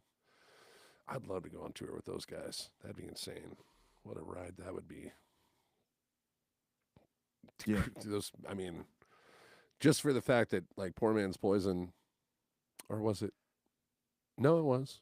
It was Poor Man's Poison. I think that they were all they were in a metal band, and then they switched over to bluegrass instruments and started learning how to play these bluegrass instruments and doing all the metal songs on that and doing them kind of in a bluegrass way, and that's how that was born. And it was like, whoa, well, we're kind of in the same boat because we took Texas rock and roll and threw it over all these instruments, and it's working really well. Yeah. You know, It's definitely a blend of elements of almost like everything. You definitely have like a very signature sound. yeah, that's the goal. Yeah. Isn't that for any band? Like you want to have a sound and you want to. I think we just did it without looking for it. It was just like, and to this day too. Like when we get in the rehearsal space and we write, I'll come in with a song, and it may like we have this song called "Game of Ghosts" that we love now. In fact, when we do the record, we're going to title the record "Game of Ghosts." But it came in very Tyler Childers ish, very, you know. It came out like Social Distortion and Tyler Childers had a love child. Like it was whoa, you know. This was so huge, you know. But those bands, man, those murder folk bands are just insane. It's so crazy too, man. Up to like Colorado, especially, you know, they got a lot of bluegrass that runs through there. But then to see these bands getting mixed in, and then to have people now looking at us going, "You guys should come play Colorado. This would be great here." You know, so we're trying to do that. Get up to anywhere, you know. Yeah. Kelly's busting her butt on that. I think you guys do good around like West Virginia, around here. They have a lot of cool venues. Do you ever go to like Fort Bragg, North Carolina, or anything like that? North Carolina. I went to. I always forget what Carolina Myrtle Beach is in. I've been to Myrtle Beach and Dunn, North Carolina, to the Bird's Nest, the listening room, which they have a lot of people from the Texas country, that type of country. If you do get the chance to go to Fort Bragg, there's a guy there named Patty Gibney, who is a local musician, and what's great is his gimmick was that he's full-blood Irish, and his fiddle player's full-blood English. So technically they should hate each other, right? But they did nothing but like Irish jig tunes, but then he had a bunch of originals that he did as well. Well, he didn't tour. He just played for all the people on the military base constantly. And then he got to where he was hosting shows constantly doing this thing. I met him when I was on an acoustic tour, and by random. Well, now he owns a place there called Patty's. He owns his own live music venue. And man, it's been several years. It's been since 2007. But I keep watching him online. He actually has it's called like Patty's Complaint Box. It's on YouTube. So when people go on and give him bad reviews and shit like that, he calls them out. Or if he gives them a good review or whatever, it's Patty's Corner kind of deal. And he talks about the review online. It's hysterical, man. Listen to this guy talk about it. He's like, there was one lady on there. She was like, I went into Patty's just to have lunch. That was at 5:00. And at 11:30, I finally went home. I was shit-faced. And he was like, God bless you, lady. Wish I could have you on tap. You know, that kind of thing. I'm like, dude, this guy, man. But yeah, man, I think Virginia would be great. Just out that way. What, you know, like Kentucky maybe? I mean, we've never ventured into Kentucky. Yeah, I've probably driven through it. I don't know. I've never been to Kentucky. Where's the machine shop at? Is that in Michigan? The machines? I have no idea. Machine shop? That's like a legendary venue. I think it's Michigan. I think it's around Detroit. Hmm. Yeah. Yeah, I mean, I was just in Virginia this weekend. It's beautiful. Oh yeah, yeah. It's the scenery and the mountains, and I guess that I guess that would be, I don't know. I hate to say like the Shenandoah. I always get West and Virginia mixed up, and they're not fans of that. I think one of my favorite places on earth is, well, I have two, but one of them for the States would be East Tennessee. East Tennessee. Just gorgeous, man. Good God. So nice out there. I mean, the dream would be to just buy a small home and just be able to drink coffee on that front porch every morning. Good Lord. The scenery is so good. Plus, I think you get all your seasons out that way, which we don't here. We get, 10 months of summer and 2 months of winter. Like, it is, it's 80 degrees outside right now. Wow. It's February 2nd, 3rd, whatever. Good Lord. Like, it's 80. Yeah, that's Punxsutawney nice. Tony Phil was full of shit, man. Maybe for up there, our armadillo, on the other hand, that came out of his hole is drinking beer with the shades on right now. We go. Punxsutawney Phil, whatever his name is. Yeah, I saw that yesterday. I was like, man, that poor bastard. Yeah, I've never gone there. You should totally do that. You're so close. I don't know. I never even Googled where it is.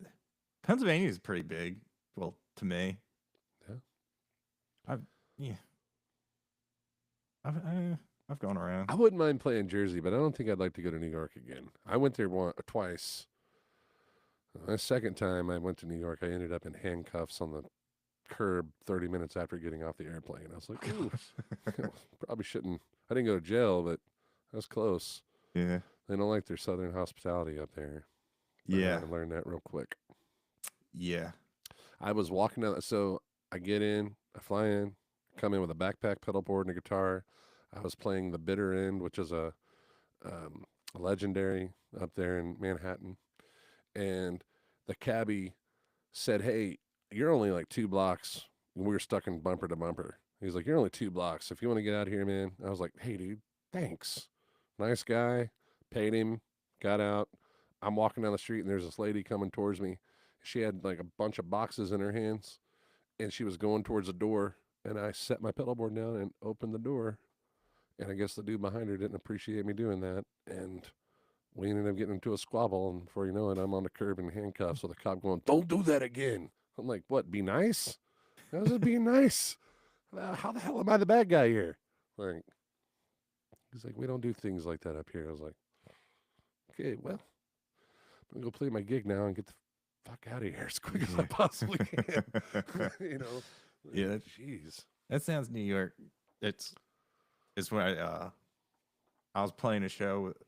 I was playing guitar for Brian Martin, and he's like, "Man, this is the farthest north I've ever been." I was like, "No, I would not call this the north." And he was like, "Really?" I said, "Yeah. When someone yells at you for holding the door open for you, now you're in the north. Now you're in the north, right? Yeah. What? You think I can't open the door? Get out of here!" Yeah. He was like, "What are you doing? Open the door for my old lady." I was like, "Being nice. I'm holding the door for you too, asshole. What the hell? Y'all know each other?" You know her? Yeah, that's what he said. You're right on the money. He was like, "You know her?" I was like, "No, man. I'm not even from here." He's like, "He took a shot at me. He took a swing at me, and that's what ended up into a fight." I'm like, "Are you fucking I'll go to jail. I don't care. I don't care." Yeah. Little dude too, man. He was probably like, I don't know, 5 foot, but big. He was kind of swole, and he's like, "Don't you do that? You don't do that over here!" Just screaming at me. Big tree fall hard. Yeah.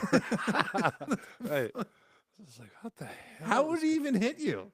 I don't know. It's one of those where you just put your hand on their head. Just settle down, little fella. Jesus. Yeah. Come on. Yeah. Be careful. You're going to hurt yourself. Give me 15 more minutes. Yeah. What's that? What what was that? Replacements? He's like, can of corn, I'll be okay. Can of corn. Yeah. Jesus. When are you going to make it back down Texas way? Like actually, I missed the window of when I'm supposed to request my vacation time, but I don't know. Like, it's a lot of these festivals. I'm still agreeing with the festivals, like, because I'll be like, oh, what hotel you're staying at? And they're like, what? There's no hotels out here. You got to camp. I'm like, Yeah. Well, how am I going to fly in and camp? We're going to have a big Coleman tent. I'm like, I don't. No, you could. So there are some cheaper route. There's some RVs. Like if you fly into DFW, there's some RV rentals that you can get that is literally just like a little like a Winnebago, right? Sleeps 2 people, maybe 3, but they're cheap to rent. It's like renting an Airbnb. It's Really? like, yeah, they're not that much. It's like renting a car, but you can camp in that, and then you pay for like the gray water and all that stuff to be taken out. But going to a festival, you just look and see if you can do that, and then especially having a podcast too, you could run a podcast from the inside of it. Yeah, that kind of deal. Yeah. Oh man. Like some people, like a lot of people don't know. Like I have a regular 9 to 5, and like it's a lot. Like trying to, because I'm also playing in bands too, so it's like my weekends get tied up, and then I like to go down. Like I was talking to you earlier. I went down to see Taylor Honeycutt and Tony Lowe in Virginia to go see them, because like a lot of times that's as close as the Texas people come. They seem to just skip Philly all this year. I'm like looking, they're like they're not playing in Philly. So like, do I go out to Brooklyn or DC, which the traffic is terrible. But with these festivals, you can knock out a couple days. You can knock out like a whole year of Texas artists, which I love. But it's just like I don't really know like the in and outs of certain festivals. What it should do is get Matt Westerman's number, or somebody that knows everything about all that, and you guys really... hook him up.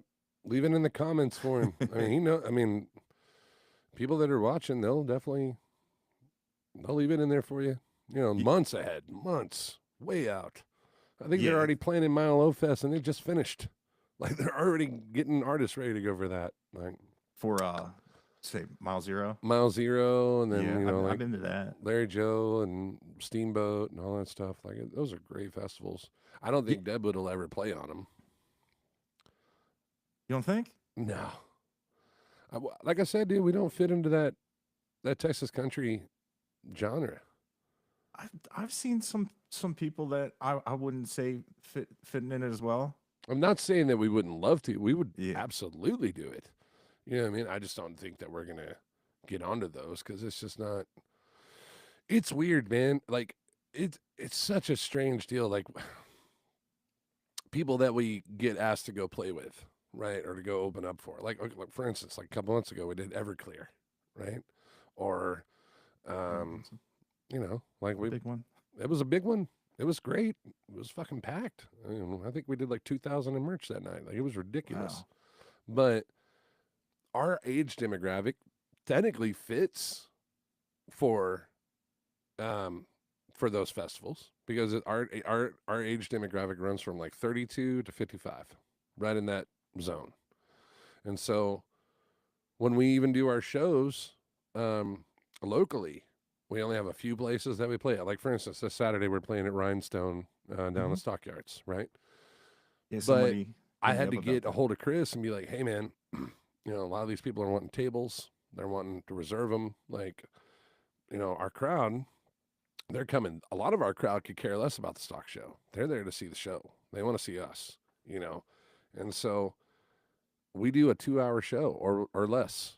We will not do 3-hour, 4-hour gigs. We just won't do it. We bill it as a 2-hour show with no break, and we play straight through song after song, talk to the crowd a little bit, but we give the people a show. That's the deal. We're all performers. Let us perform. Let us give you a show. So when a place like Mule Barn or Rhinestone or Bartonville, places like that. They let us do the 2-hour show or a 90-minute. And it's one of those things too where I'm like, man, you give us 2 hours, it's great. It's awesome. You give us 90 minutes, it's incredible. You give us 60 minutes, hold on tight, because you just get nothing but your dick kicked in the whole show, and it's just this flow going through the night. And so those festivals, we would love to do them.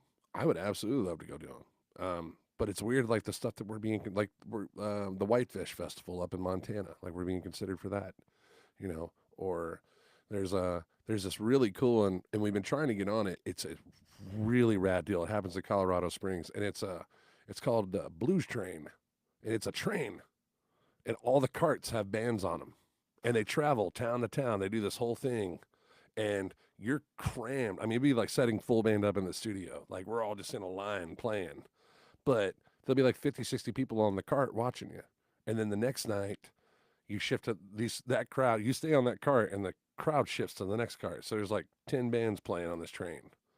It's incredible. And then people, they stop off at the hotel and everyone goes and parties, and you got to be back on the train at a certain time the next day. And then it goes to the next town. It's like a week-long thing. Huh. And I've been wanting to, and it's really selective. Like you can't submit for it. You can't, but you have to be someone's got to be in the know and tell them, hey, you need to check out this band. And then they contact you. Well, they finally contacted. And I'm like, oh, dude. It's like the Opry. Yes, totally. Like Green Hall, for example. Like you can submit, but Jesus, you're just going to be throwing your shit into the middle of 2 million bands trying to get into Green Hall. And then like we finally got that call. Like, it was back in December. You interested in playing Green Hall? Absolutely. Like that's a notch on the belt. That's like, I'd rather play there than Billy Bob's. But I don't know. I don't know that we'll ever do those festivals. I mean, Larry Joe Taylor's like an hour from here.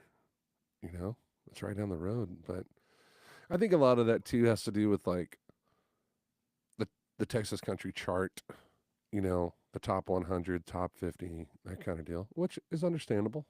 You know what I mean? But are we on there? I don't even think the Rain broke the top 100 for the Texas chart, but it was like I think it came in at number 28, ended at number 15 on the regional internet radio chart, which is soaring. As before we were like, internet radio, whatever. Now that's like becoming the thing to listen to. Yeah. More people are listening to internet radio than terrestrial radio. And then we got a call saying that the IR chart for the Americana chart for the United States, we landed at like number 24. I was like, holy shit. Okay, well, and like we don't push, like people are always like, well, you have such low Spotify numbers. We don't push Spotify. It's on there. Go listen to it, but I don't think bands should be judged by how many followers they have on a streaming service. Yeah. I think bands our age have forgotten what guerrilla marketing is. And I think that bands coming out today rely too much on that. And they get in their feels about it. Like, man, we only have like 1,200 followers on Spotify. Who gives a shit?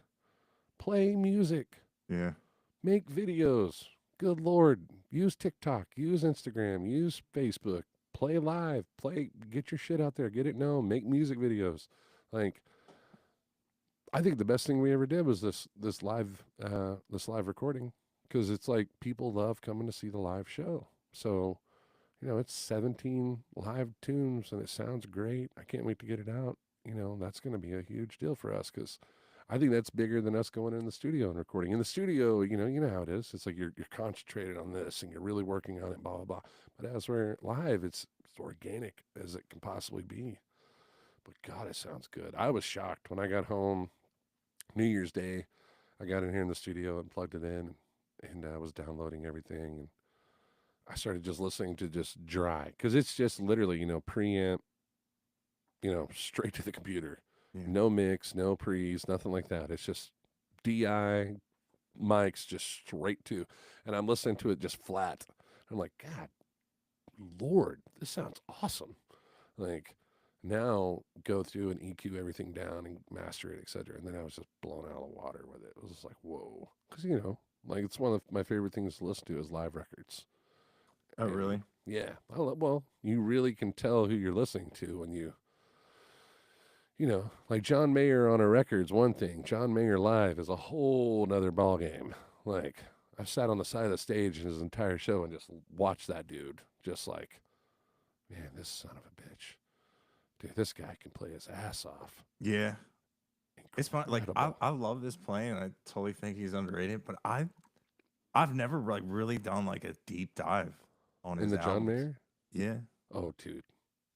But like it's weird. Like I have a Silver Sky right over there. Like I love his tone. I like everything about it. I don't know. Like it's probably because I'm so like into what I'm doing on like TikTok. Totally. 100%. It was like the other day. Like I heard a Stevie Ray Vaughan song I've never heard before. I was like, how did this happen? There's a lot of those, man. Yeah, Yeah. especially now because like back in the day, like if you were a fan and you wanted all access, you had to pay for like those special editions, catch them at a certain time. Box sets. Books, dude, exactly. Oh. Now you go on like Apple Music. It's like if you have a subscription, it's free. Like I heard an Ozzy Osbourne song I've never heard before, and it was like special edition. It came from a box set of like one of his like, we didn't think it was good enough, but if it makes money, it makes money. If it doesn't, what are you gonna do? Not like us, like you've been a fan. We've changed. We grew up together. What was it? Nirvana a few years back released a tune, and we were like, "What?" Yeah. Everyone's minds were blown, and it was like some of their shit that they just, I don't know if we're gonna release this or not, and it was just sitting on some reel somewhere. Yeah. Yeah, exactly. Like famously, the Vault, Prince. Mm-hmm. What's locked in there? Like probably your computer. I know my computer. Like I have people come over here and record. They listen to it. I'm like, man, this is really good. And they're like, nah, this sucks. Don't ever release that. I'm like, dude, why are you hoarding gold? First off, no offense, you're a nobody. What's it gonna do? Right. If anything, it's gonna do positive things for you. We were traveling down the road the other day. Well, I say the other day. It's been a few months. We were going down the road, and it's in the middle of the night. We got like 5 hours ahead of us, and Corey was like, "Do you have any songs you've recorded that have never been released?" I was like, "Do I?" Like, I've got a whole cloud full of those things. And he's like, well, let's listen to him. And then that's when we started. Well, it's been longer, a few months. It's been like 4 months, 5 months now. But we started listening to him, and there's a song called Got Me Running that's on there. And I did it all here in the studio, played keys on it and guitar and whatnot. And he's like, dude, we got to do this song. Like, I can't believe you haven't put this up to us yet. And so now we play it. But it's just shit that we sit on, But there's so many bands like that, dude. Like, you go back to like some of the Metallica box sets and go listen to the shit on there, and you're just like, why didn't you guys release this instead of the Load records? Like this, this is way better, But then again, like now in my age, I'm like, Load and Reload was pretty fucking good. Okay, that was like, there's a song on there called Ronnie that they never play live. Yeah. Ever. Is that one? Yes. Yes. That bloody day. Yeah. Yes. Such a killer song. Sunshine. It's just so, the groove in it is so good. And I'm just like, man, I would love to see them do that now. Like, but you won't. You won't see them do that. It's all about that shitty snare record. Ding, the trash can. Have you seen that dude on TikTok? It's like they're trying to recreate that, and he's like, hit it harder, and he's like jumping up and hitting it, and he's like, no, we gotta hit it harder, and he like gets a 2x4 out and he's slamming it on the snare. He's like, we need more mics, and he's got like 50 mics around it. They're hitting it with wrenches and shit. I don't know how Lars did this. I was like, damn. Yeah, dude. Damn. Saint Anger. That is such a great riff. You're like, I can't get out of that damn dung, I just can't get away from that shitty snare. Yeah, it's right up there Somebody, with snap and clap tracks. somebody did the stems to that, and they put it up online, and they put triggers over Lars' drums, and they're like, if Lars sounded like a real drummer. Then they replayed Saint Anger. I was like, oh, well, that sounds incredible. Why didn't we do this? You know, I can't believe they didn't remaster it themselves because just the reaction of people. It's kind of they drew the line and said, nope, that's how it's always going to be, unless we play it live. Which there's nothing wrong with that. yeah, I mean, there's nothing wrong. I mean, sure. as a fan, you're like, come on, man, but you can still respect it. Hey, we tried something different. Yeah. Y'all gave us hell when we cut our hair. You know, load. yeah. I was like, those were the heroin days. Yeah. But it's funny is they were like sitting front row for Alice in Chains Unplugged, and they like looked out and saw they'd cut their hair, and the guitar player wrote, "Friends don't let friends give each other haircuts" on the guitar. And they're like, they had to sit there and just oh no. yeah. No. Yeah, I'm pretty sure it was Jerry Cantrell that did it. Yeah. I just remember hearing that. They're like, He's one of my favorite guitar players. yeah. I love the somber, metallic, dark, just melodic riffs that guy comes up with. You know, what was it? When the new lead singer came in, it was their first hit song. You know, and I was just like, dude, Jerry, stop, man. This is killing me. I love it. Like, oh, don't stop. Keep going. Okay, maybe a little bit more. Just like, I went down the rabbit hole in that record years later. I should have listened to it then, but I didn't. And I still need to go through it too. I saw him live with the new singer, and obviously it'll never be Lane. No. But it was still, I still consider it an Alice in Chains concert. I got a great story about Alice in Chains. So I was a kid. I was like 10 or 11. My dad drag raced. Like, that was his, like, I'm a musician and I have a job. He had a job, and his thing was he was a pro drag car racer. And we were at a car show, and it was in Fort Worth. It was at the Will Rogers deal here. Anyway, so he's in this car show, and me and my friend Bobby, we were just being kids, and we're out running around all over Will Rogers Coliseum, and we go outside, and we see this back door open, and all these what I know now as Prevost, all these buses, and we walked right in the back door. Like, nobody said a fucking word. Like, nobody said anything. We walked right in the back door, and we came through, and there's all these people sitting around, and they're all just kind of looking at us like, what the hell? And of course, you're a child, so you're thinking, like, I would be thinking now, like, oh, well, that's obviously someone's kid. Just leave it alone until they become an asshole, And so they just let us walk right through, and we went in, and we walked down this row, and we came up to the side of the stage, and there's Alice in Chains performing. And I had no idea at that time who Alice in Chains was. And this dude comes up. He's like, hey, what are you doing? I was like, just watching the band. Is your mom and dad around here? I was like, yeah, they're over there, right, in the other building, right? And he's like, okay, well, just come over here. And he like put us over on the side of the stage. And we sat there and watched the rest of the not the rest of it, but most of it. And Lane Staley came up and was like drying his face off. He had a towel, and he's drying his face off.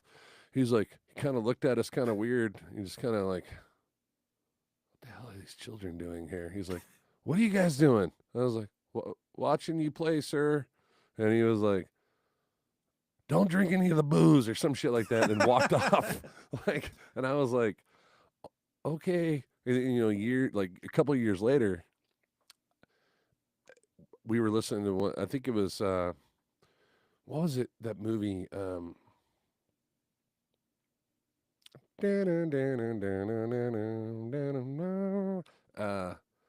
Big Gun. What is it? came out. That was Big Gun. No, that was AC/DC. What was the They had a Last Action Hero came oh, out, and I heard this guitar on there. I was like, whoa, that's awesome. And I'm listening to it, and Bobby was like, dude, that's Alice in Chains. And I go, okay. He goes, Will Rogers, we were kids. That was the band we were watching. I was like, oh, that was the dude. And then it hit me, and I was like, oh my God, what? Like, starstruck in the moment. But yeah, that's my Lane Staley story. Like, what I've been a fan ever since. Like, Jar of Flies blew my mind. Like, yeah. Mad Season, good God, Oh yeah. mercy. Like, I'd forgotten about them. So I was just talking to somebody. He was like, "What are you doing on TikTok?" And I said, "Oh, And he goes, "Man, I really like that band, Mad Season." And I was like, "Mad Season? Why do I know that?" He goes, "The guy what? used to sing in Alice Chain." I was like, "Oh my God, how did I forget about Mad Season?" Well, you say that nowadays, and more people are like, well, 90s kids are like, you mean, God damn it, Matchbox 20 Mad Season? That's what it is. I'm like, Rob Thomas? No. The other one where they were all on drugs. Yeah. The entire record. I've even thought about that. Like we've thought about doing like a tribute, just a record, just a tribute. Because one thing that we like doing in Deadwood is like we'll take iconic songs and do it the way we want to. We don't do it exactly like the song. We do it our way. Like we do Time After Time by Cyndi Lauper, and it's a lot of fun. And we do it too also to break the ice with the crowd about halfway through the show and get people singing back and forth with us, that kind of thing, you know. But I thought, man, how cool would it be to do a Deadwood rendition of the entire record of Mad Season? Like, how badass would that be? Yeah, with the string section and everything with it, symphony drums, like, be cool. Wake up, young man. Like, oh, dude, what a great record. That whole record, man. That's one of the like few records I can listen to front to back. Yeah. A lot of people, my wife hates it because we get on the road and I'll put something like that in. I'm like, oh, here we go. Just play this whole record. She's like, can you please listen to something else? I'm like, I know, you don't get it. I get it. It's like Stevie Ray Vaughan. She can't understand it. I'll put on Texas, whatever. I'll just let it roll through like on random. She's like, okay, I get it. He plays guitar. Can we move on? I'm like, yeah, we'll listen to your fucking Taylor Swift. God damn it. Yeah. I remember the first time I heard it, I was, man, this guy's good. But nothing compared to the first time I seen him on a video. I was just like, Stevie? oh, holy shit. I was like, I was like mad at myself. I'm like, I can't believe I listened to that song. I went, oh, this guy's a good player. And then we're talking about Stevie Ray Vaughan? Yeah, Stevie Ray. Yeah, dude. 100%. I was like, oh my God. And then you watch him live, and then like you go back, and then the records hit you so much. I've got a VHS tape of him live at Austin City Limits, and it is worn out. Worn out. You can be. Yeah. I've still got the tape, and it was recorded off TV, right? It's worn out in the part where he's playing Little Wing, and he does this one-handed walk down, and I watched that so many times, trying to figure out how the hell he did this. All the way down. And if I were to plug that VHS in right now, I'd probably turn in the dust. But back then, like, you would get to that part and it'd be just scrambled because I had burned through it so many times while he'd stop, rewind, play. Oh my God, stop, rewind, play over and over again watching that part. God, yeah, you're right, dude. What an incredible, just a legend, just an amazing legend. Yeah. I got a story about him too, man. Old band that I was in called SoCo started in Oklahoma City. It actually started with Jared Hardigree, Jeff Lee, Curtis Wrights, but Josh Thompson, who plays bass for Cody Jinks, has been with Cody since he was bartending here in Fort Worth. That band broke up. I moved back to Texas, and then because we had so much branding with the name, I just put new musicians in, started in a different band, different kind of music with the same name, SoCo. And this bass player we had at the time, he wasn't in the band very long, and he had a house in South Lake, his mom and dad's place. And it was this really off the path. You had to know where it's at, kind of spread back in the trees, but a really kind of a Spanish take on the home, arches and the tan roof, and but it had this guest house, um, and I've got the jar of picks and I can't reach it. It's over here in the closet. It's blocked by a bunch of shit. But so we're in this guest house and we're using it as a rehearsal space. And he had said, I said, man, this room is awfully set up perfectly for a band to rehearse in. Like, it almost seems like there was a band in here for a long time. Just looking at the old shag carpet and how there's like marks in the floor from furniture and whatnot. He's like, yeah, my dad bought it from this lady that her son was a musician, and they used this room as a room to jam in. So skip ahead a few months. He wanted to rip the carpet out of that shag carpet. He wanted to rip it out and put in like, laminate floor, right? And so I was like, yeah, man, I'll help you do that. So we went over there and we were moving the amps out and everything, and we're pulling up the carpet. Where my amp sat in the corner, it looked like an old like a small amp had sat there for a long time and never moved. And then as you move my Mesa out of the way, there's this like indention in the floor, right? And I'm pulling the carpet back, and it's in a corner, and I'm pulling the rug back, and as I pull it back, there is just a ton of guitar picks that you could tell had been sitting on an amp and had fallen off and gotten down in between the wall and the carpet. And I was like, oh my God. And then there was like a couple of little like baggies down in there, you know what I'm saying? That are all like shit, half smoked cigarettes, fell back there, a joint or two. I'm like, oh my God, dude. Who was this guy that your dad bought this place for, or this woman? His son was like some sort of blues player. This guy's a bass player, right? And you think he would know. And this just showed me this guy's intelligence. He's like, some guy named like Stevie Ray or Stevie Ray Vaughan. I was like, what? Wait, what? I was like, this was Stevie Ray Vaughan's house. Oh, it was his mother's house. He bought it for his mom. And I'm like,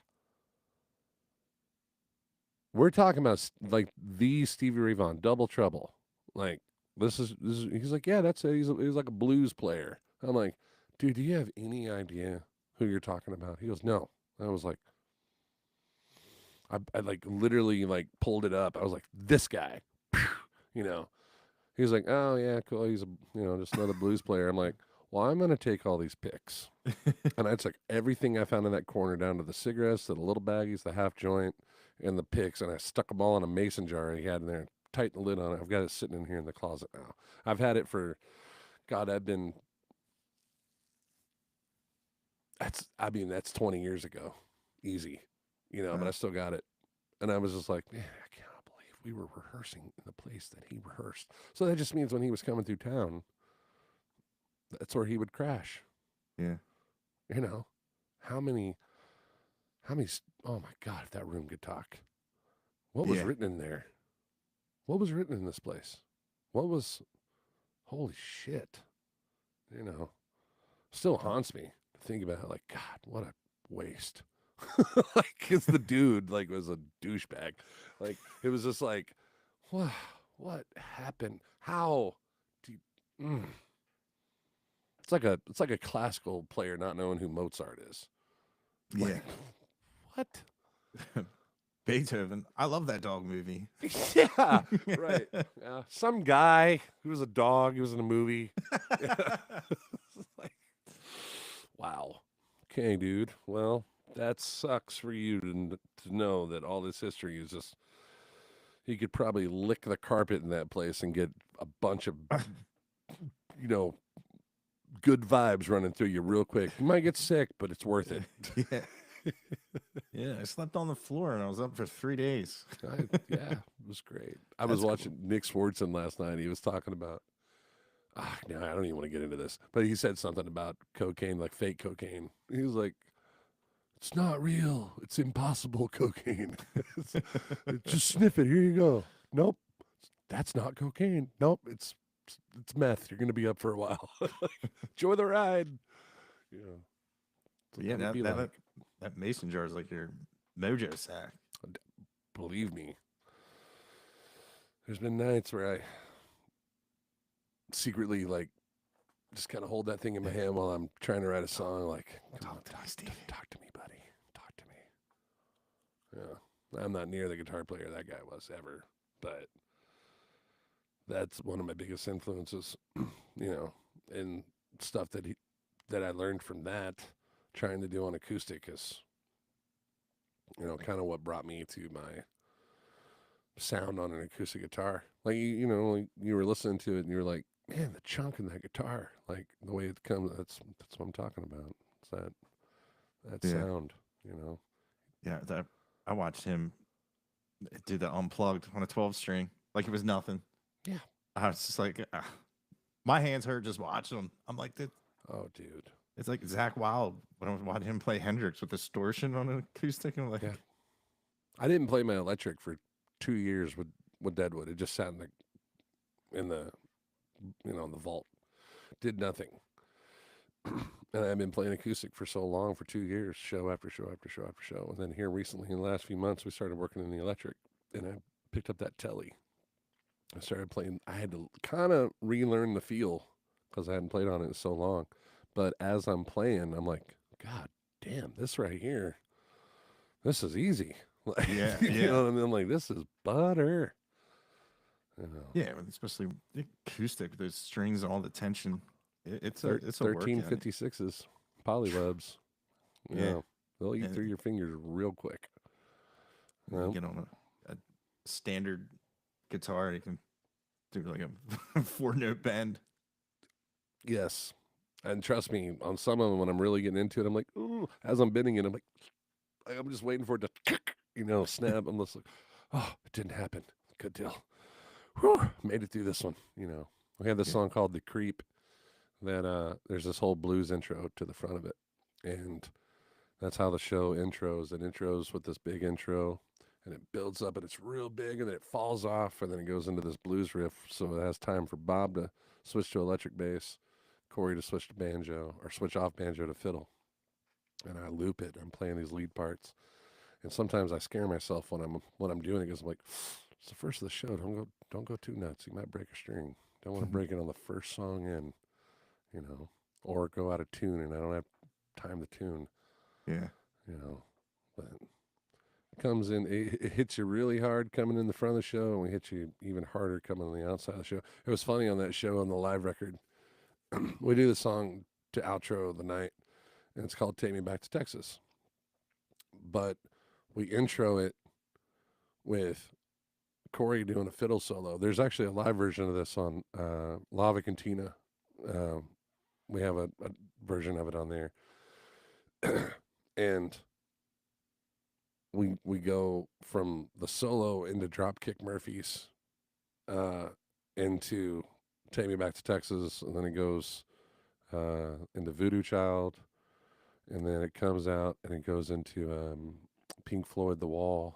nice. And then it goes to Turn the Page, and then back out from Turn the Page, back to Take Me Back to Texas, then outro. Well, on this particular show, this song was always never see, because we're going so hard to the paint. In fact, on that Lava Cantina show, it's on the video. Bob's playing on his bow, and there's this big, huge buildup we do on it, and it's going so fast and big. He had a $4,000 bow from Eastman, and he snapped it right in half. And you can see in that video, him and I look at each other. I'm like, holy shit! Like, I'm just like, no. And but on this, the very end of it, there's this ba ba ba ba ba ba ba ba, and it's going real hard. And then we have these two big hits we do at the end, and then it's good night. Well, on the New Year's Eve show, we doubled the end. And it was just a feeling I was having on stage. It was like, I'm in the talkback mic, like, double this right here.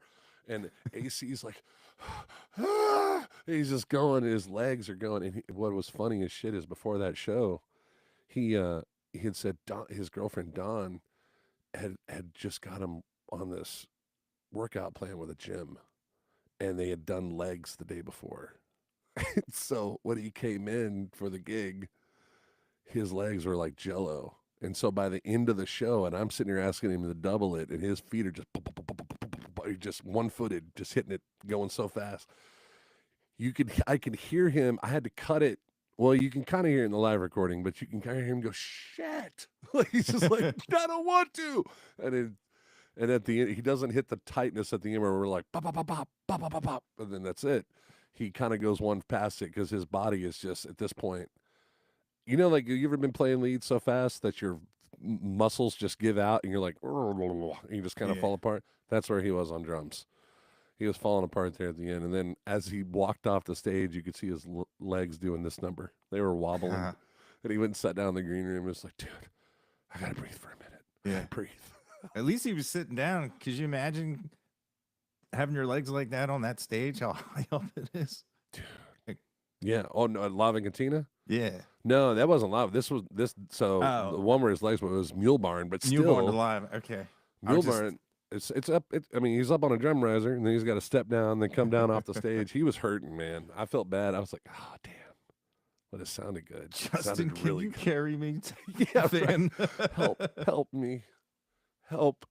This hurt. Yeah. The whole time we were loading out, because it's what another thing I love about this band is everybody's like a part of the crew, part of the ship, right? We all load in together. We take our time with it. We don't rush. We don't get there like an hour before the gig. We get there like 6 hours before the gig. Yeah. We set up.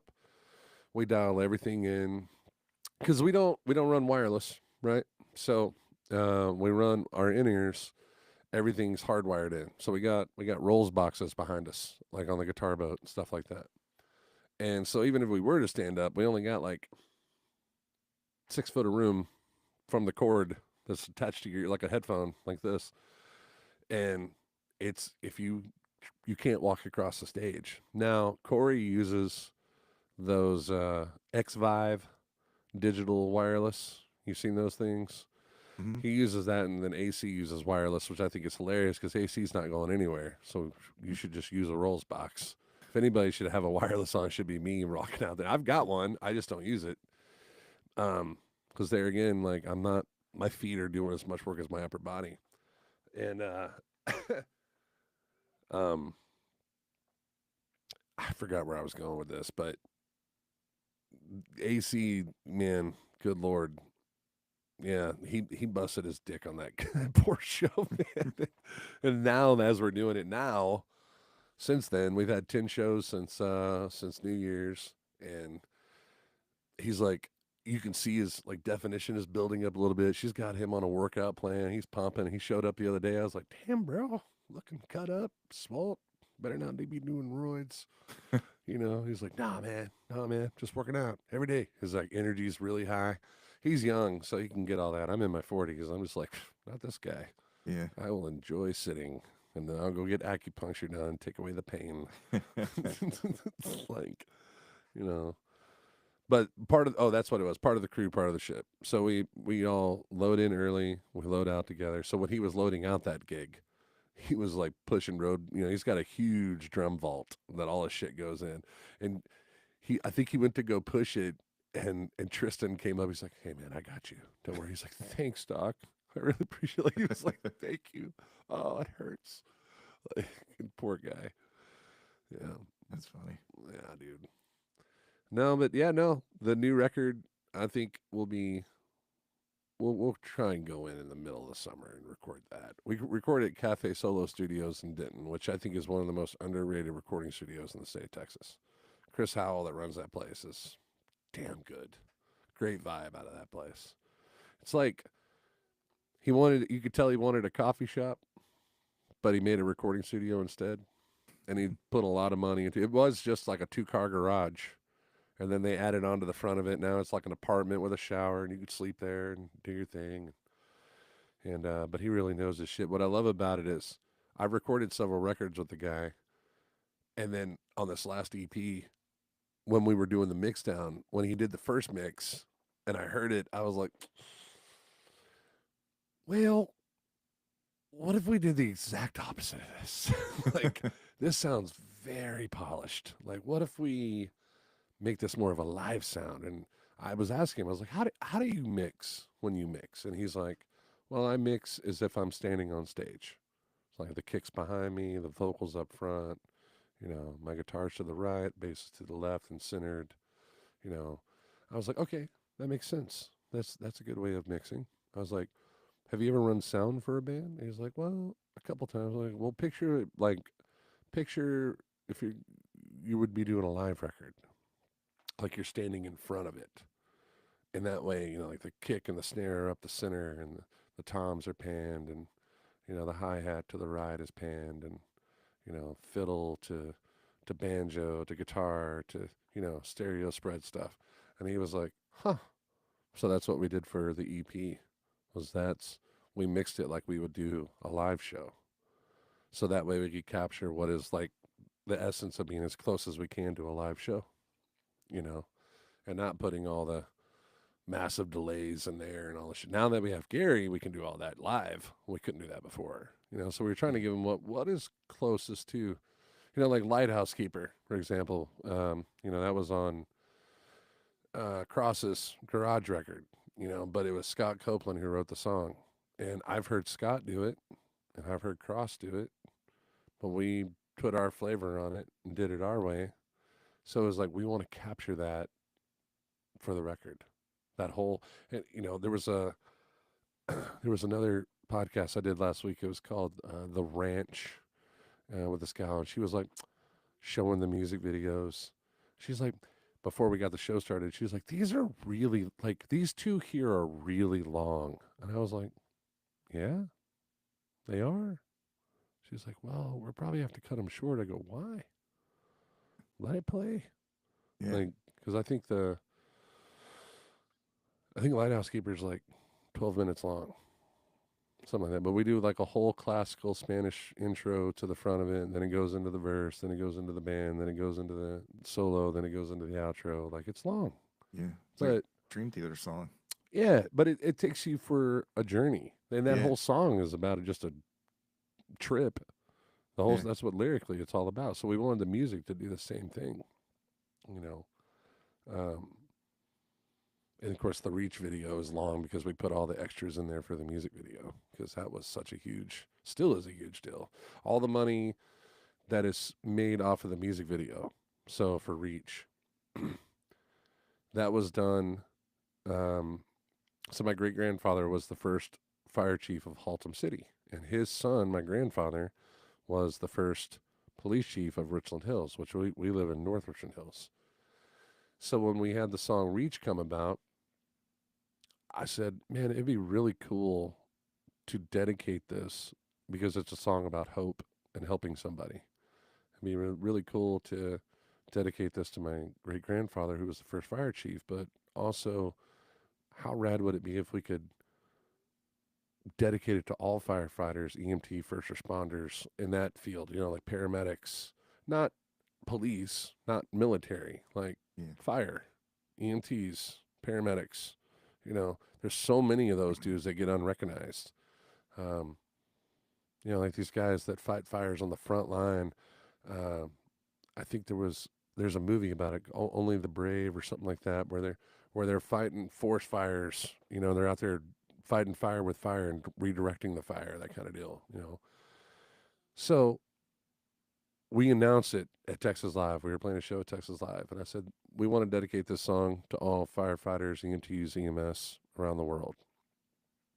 We hadn't even recorded it yet, and so we did. Well, in the crowd happened to be Jim Davis, who's the fire chief of Fort Worth. And he came up and he's like, whatever I can do to help. What do you want to do? I said, oh my God. So I was like, well, we're about to go in the studio and record this. So we did. And then we shot a music video for it. And he got us in touch with Brian Jacobs, who's the fire chief of Haltom City. And we were able to go shoot the music video inside of the Haltom Fire Department. And so how cool was that? Like, we're in the place. This is like my grandfather helped put this on the map. How bitchin' is this? Well, then it escalated from there after a meeting with the city, and we held an event for the premiere of it at Texas Live, and we called it Honor Those Who Reach for Us. And we did a t-shirt for it, this whole nine. And there's a foundation in Texas called LODD, which is the Line of Duty Death, that takes care of those folks in those fields that die in the line of battle, um, or get sick and can't work anymore, or takes care of their families, helps them with retirement, that sort of thing. I was like, dude, this is perfect. Let's just hold a show at Texas Live. We'll premiere the video, and we'll bring out some legends, and we'll do an auction. We'll get sponsors to throw in, and we'll just raise money for the LODD. And then to top it, whatever streaming we get off of Reach as far as the music video goes, whenever that comes in, we'll just take that amount and put it into an account, and then every year we send it to the LODD or to help a fire station in need. Because there's a lot of like fire stations all across Texas and in other states too, where they, it's the town taking, like, it's all volunteer. These guys aren't getting paid, and their station might be not up to par. Maybe we can take $10,000 and go help them get something that they need, to help that town. So we shot this music video, and the amount of people that got involved was so humbling and mind blowing. And the relationships that thing started, like the Haltom Fire crew they never really like branched out and talked to other fire stations. And this literally brought like chiefs together that don't really talk on a friendship level, but now do, like Fort Worth and Dallas and Arlington and Haltom and Colleyville and Grapevine and like all these towns that are right next to each other. They just don't hang out. Now they do. Now they're having dinners and lunches and breakfast together and shooting the shit and making new, it's like, wow, this did so much more than just helping.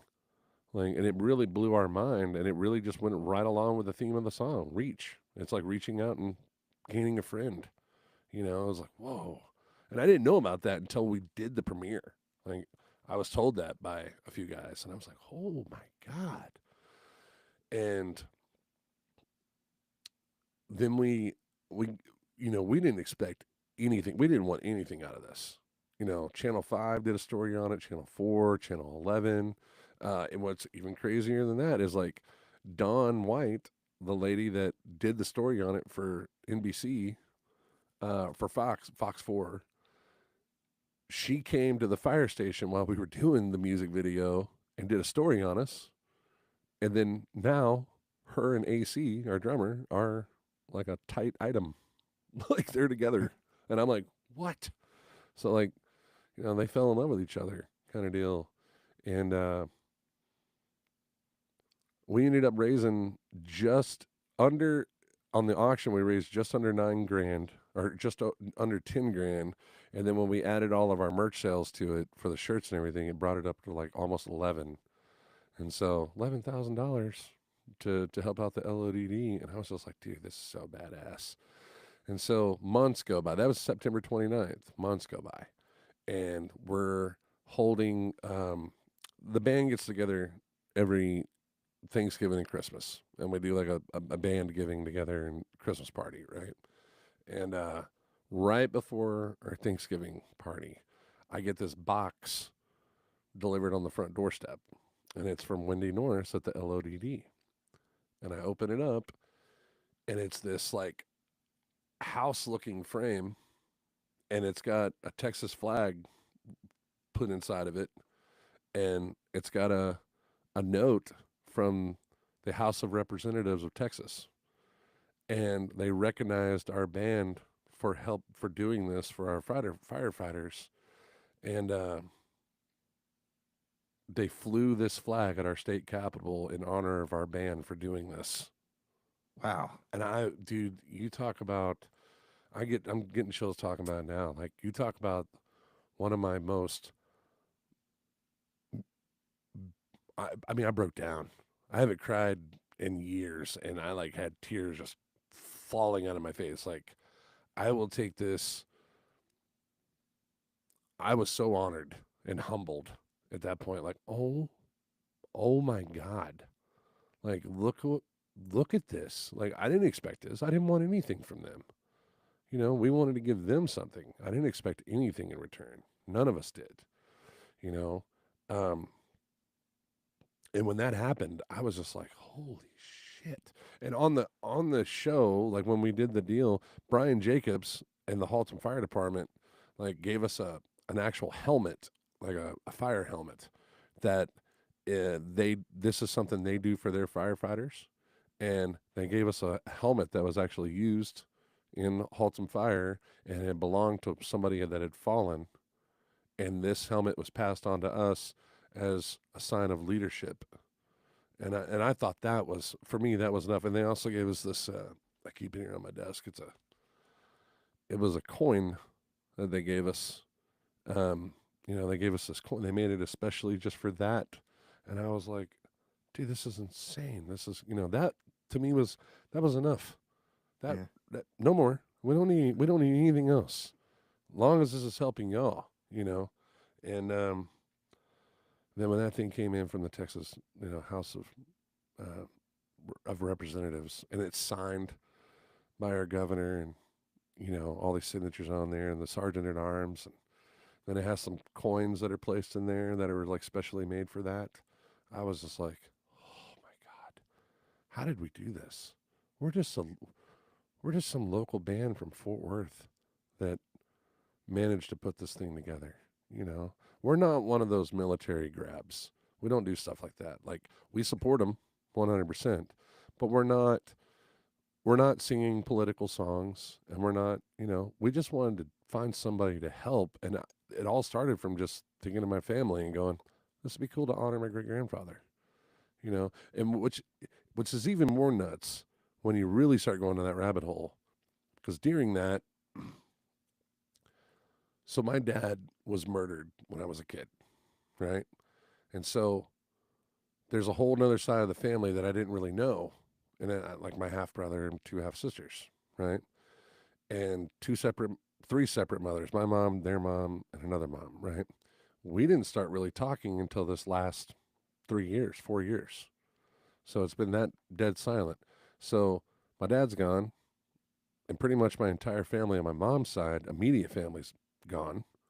So it's just my mom left, and she has Alzheimer's dementia, so I can't really talk to her, right? And so in doing this, her last name originally was Stowe, and I ended up getting in contact with like the one cousin I know of, which is Cody, which is out in Virginia, which led me down a road to meet Jimmy Stowe and Odin Stowe, and we're down at Kemah Boardwalk playing this summer, and this guy comes up. He goes, "Hey man, my name is Odin Stowe. I'm your distant cousin in the Stowe family." He goes, "We've just never gotten to meet," and I was like, "Holy shit!" Like, I didn't even know this guy existed. I didn't know I still had that much family alive. Like, I didn't know, had no clue, because I never got to learn about them all, and we weren't real big on going to like family get-togethers and reunions and stuff like that. So this whole thing just opened up this massive door that was way more than I've ever been anything I've ever done in my music career, and so yeah, so it all stems back to this music video, this song, and it comes from this music video. It's on YouTube. Just look up Justin Ross and Deadwood Revival Reach. But there's a whole. It was really cool that one of the bagpipe players that plays in the when they do memorials and stuff like that, we had him come in and we recorded him playing the intro to Reach, and had him at the very first of it playing it, so it flows right into the song. So you only get that on the music video, but then at the end he did it in the key and went into Amazing Grace at the end, and then we have a memorial set at the end. And I mean, just then all the footage that came in from all over the world, like people from Toronto, Dublin, Quebec, like just all over, here in Texas, Kentucky, Tennessee, just everywhere. And I'm sitting there going, this is unreal. The opening scene is from New South Wales, and it was a crew that were all wearing body cams, and it was sent to me like, you should put this in your video. These guys are honored because they didn't make it out of this. This is the scene.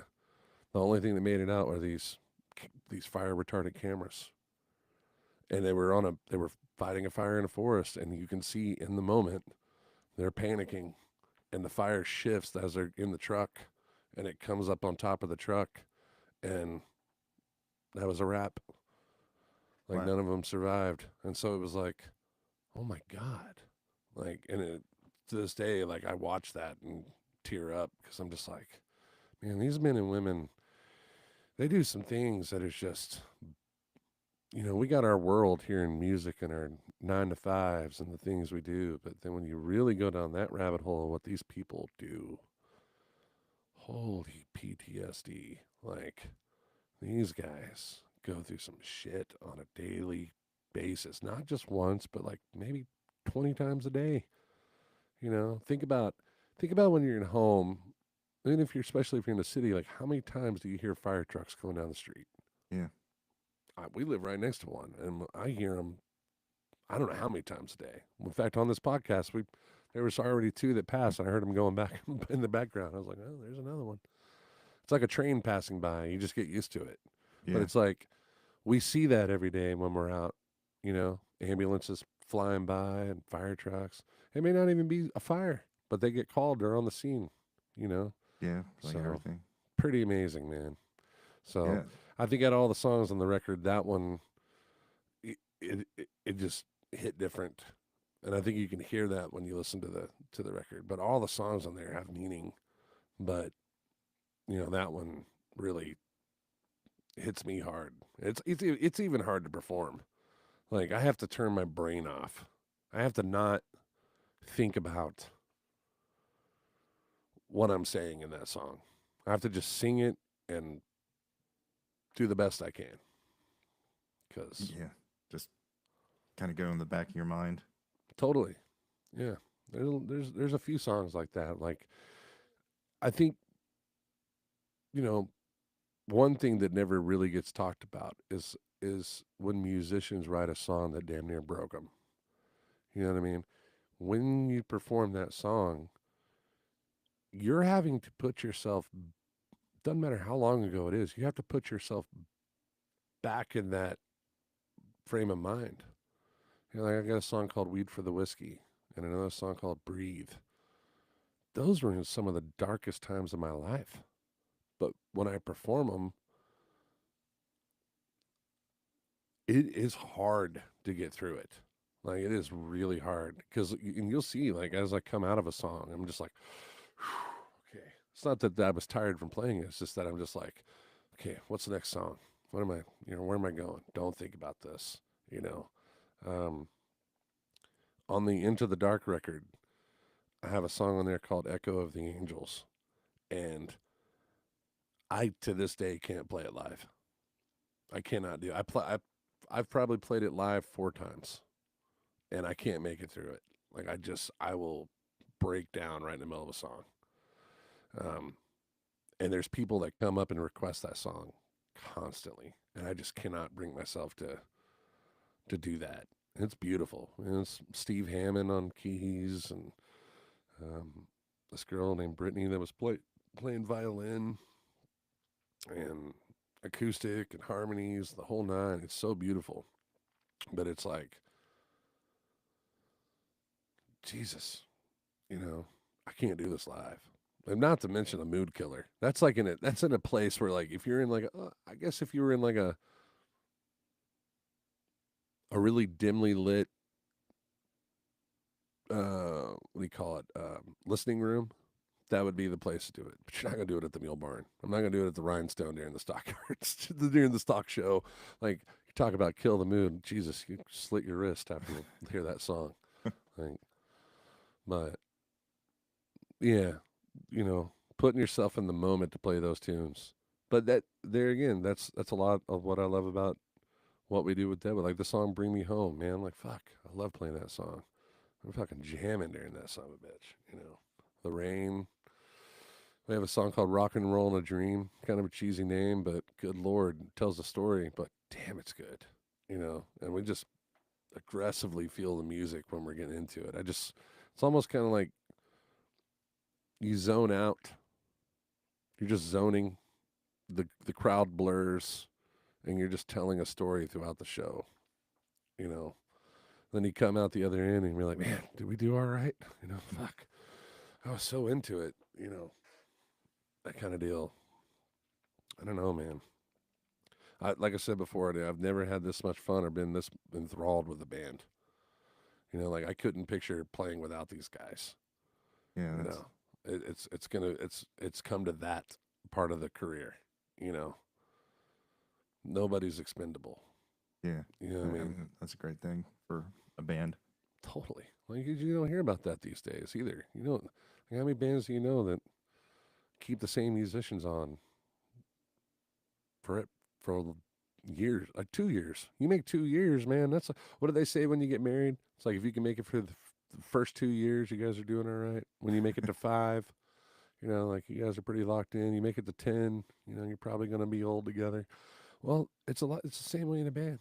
Like Yeah, if you can make it 2 years with a band and keep the same boys together, keep it strong and keep the morale and everything up, all that shit plays a part. You know, it's a family. You know, when one falls, the other guy's there to pick him up. That kind of deal. A brotherhood, if you would. You know. yeah. So Very true. totally. Yeah, man. It's a lot though. It's a lot. Yeah, It's a lot to take in. I mean, there's a lot of other shit too. You know, like behind the scenes, all the stuff we do, the marketing, all the stuff behind the scenes. We don't have a publicist. We don't have a manager. We don't have a big, huge booking agency. Kelly Pierce, Seventh Planet, takes care of all of our booking. You know, we work really well with her, and I do my best every day to be the content creator for the band because, you know, the other guys are teachers. You know, they're all teaching. You know, but they can dip out and go on tour at any point. But I try and I'm wearing 50 different hats. You know what I mean? And it's a lot. yeah. Sometimes I just get worn the fuck down. I mean, it's like tonight we're on here, and here in a little bit, I'll be on another podcast. I got to do one with the Pair Theory tonight, which is our completely non music related deal we do for fun only, which is a lot of fun. Pair Theory, if you're into the paranormal world, that's one of our favorite things. So, Nice. but then tomorrow we got Blood in the Water with the boys and coming up with content to talk about. I got Patrick. My hats are off to you, man. I don't know how the fuck you do this every day. Like, are you kidding me? Like, I would. I did recently kind of hit a wall where I was just like, because I was doing 3-4 videos a day, and there's just so many hoops, and then it's like, oh, it's going away, and it's like, well, I put all this work into it, and it is funny. Like it's sometimes people like no, 'cause I've had people come up and be like, oh, I didn't know you played guitar. And sometimes that's just like, oh man, but I still like doing it. It's still fun. I like, you know, when you're at a show and the artist looks down and sees you're there and smiles, that makes it worth it. Totally. I love that. 100%. Yeah, it's a good feeling, right? Yeah, like just to know that, like, because a lot of people, like, they'll just be like, you have no idea how much it helps. And I was like, Yeah. you know, I don't really see it because, you know, up here, like, my friends don't even watch this. My friends don't watch the TikToks and all. But I can go down to Texas and I can have a bunch of people come up to me and be like, hey, man, I really like what you're doing. Yeah. I really like watching the videos. I'm like, dude, cool. And they're like, I've been I've been watching your shit since I think day one. Like, I was like, man, this guy's got it together. You know, and I love it that it's just off the cuff. Let it roll. yeah, You know, and you're good about doing the marketing side of it and cutting up parts out of this and putting it up online and letting it roll. That's the point. It's getting out to the broader picture for people to get to know these musicians, where we yeah, come from, what we do. That we're not just drinking and partying and chasing tail, and you know, there's a whole other side of this. yeah. You know, More than the stereotypes. I really loved the interview you did with Cody Jinks. I watched the whole thing, and Cody's a great dude, man. And you know, I love listening to that guy talk. A lot of the things he was saying, I was like, man, I remember that. I remember this. You know. Yeah, I like when I told him how I like the tone of his voice and how deep he can go, and he went raw. I was like, that was Yeah. cool. and Yeah, how you can manipulate his voice. he can get down there, man. It was a shocker, man, because I gotta tell you, when I first heard Cody Jinks sing, I was like, "What? This guy was in metal bands forever. What the hell happened?" You know. At first, I thought maybe is he faking this? Is this is this a joke? Maybe this is a joke. And then I realized, no, this is not a joke. This is what he's doing. I was like, well, shit, he's really good at it. And then, like, they were. I was watching Josh would always post like videos of them just like in this Winnebago traveling, and they went through some of the hardest shit, man. They were times when they had next to nothing, paying just gas to throw in this van or whatever. And I think I saw a video one time of like they were at some camping spot spending the night, and then Josh come walk around the corner and pure Josh for him. He had a coffee mug in his hand, like a thing of coffee. He's like, "Got water for the coffee," and then like disappeared off into the Winnebago to go make coffee. I'm like, I remember this guy. We lived together for a long time. Like, I saw. In fact, I have a bowl of his that was his favorite bowl. Like, this is hilarious. Like, it's like one of these little soup bowls that you could pour out of either side, so you could pour it, right? I remember Josh saying, "Man, that was my favorite bowl." And then somehow, in the moving back to Texas, I don't know how, but this ended up in all my crap. And I was like, "This little bowl, this was Josh's. Like one day I'm going to return this to him and be like, hey man, here's your bowl back." Like this is pre him having children and everything he's been through with Cody. This is long before. This is when he was playing with Plainview. This is years ago, right? One day I'm going to return that to him. Find time to go to a Jinx show and be like, "Josh, here you go, my friend. Here's your bowl back." He'll be like, oh my God, you still have this?" I'll be like, "I don't know how, but it's still here." Yeah, That's funny. I have managed not to lose all my dishes. God, dude, we went to the storage unit a couple months ago. We had to clean out we have 3 storage units, and we were cleaning out 2 of them and getting rid of a bunch of shit. And the one I went into was like when I first moved back to Texas. So I had all my apartment stuff like crammed in there, shit that I wasn't using, and I'm going through it. And we gave it to the U-Haul. We signed it off, like all the shit we just left. I don't have anywhere to put it. They're like, "Oh, we'll sign here. We'll get rid of it." I go in there and look, man. I'm going through like something like my old desk that's in there in the drawer, like the nightstand, shit that was in my nightstand from living up there. I'm like, this is incriminating. We need to throw this away. Like shit I was finding. I was like, damn, this is all in here. Whoa. And all the memories start coming back. Like I'm just like, oh my God, I remember this thing. Let's throw this away. This doesn't need to be seen. Posters. Found some old. I hung them up here on the wall. You can't see it, but some old photos I found of our band and shit that Soko was going through. Jared Hardigree, one of my best friends, we still talk.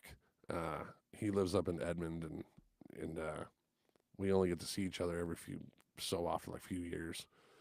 But he had a picture, some photos, and he was showing them to me. I was like, oh my God. I'm looking at us kids on stage like, well, what the hell were we doing? Like, we had no business playing some of these shows. No business. Like, I don't know how the hell we survived. And maybe that's just the Oklahoma City, like there was only like so few, like there was like 3 bands that stuck out in Oklahoma City at the time. And it was Soko, Headroom, and Hinder. And Hinder's the one that got signed, right? And blew up and all that shit. And I look back to those pictures and be like, what were we doing? We had a really good thing going. We figured out where we lived. We lived in this big ass house. We had this 2-story house, and there was this guy named Jeremy that owned the place. And basically, we were paying by the room, but everything was all in a la carte, right? We just paid by the room. We didn't pay any other bills, just pay your rent. Well, we lived on campus at UCO, University of Central Oklahoma, and when we had all first moved in with each other, we found out that the campus was dry. No tobacco, no alcohol. But we lived on campus, and we weren't part of the college, right? So think, none of these sororities and none of these fraternities can throw parties. We can. So we made friends with the liquor store down the street, and we threw keg parties, and we would have our band play or another band play, whatever. And we basically opened the door to these fraternities, and we were making money off of it, and that's how we survived and built a name. And God, we even did a concert in the 7-Eleven parking lot there. Like, stupid shit. Like, I'm still baffled at like how we pulled this off because of how just drunk and out of our mind we were. Like, I can remember mornings of like sitting on the front porch after the party's way been over with. The sun is coming up. We're on our last like Miller High Life, and Jeff's like, "Well, we're out of beer, but the store opens in 15 minutes and we can buy more." like that kind of like. Whew. People ask me why I don't drink anymore. I'm like, I drink enough to feed a small world country, bro. Like, I don't Yeah. need to drink anymore. Like, I'm getting too old for that shit now. Yeah. But That's funny.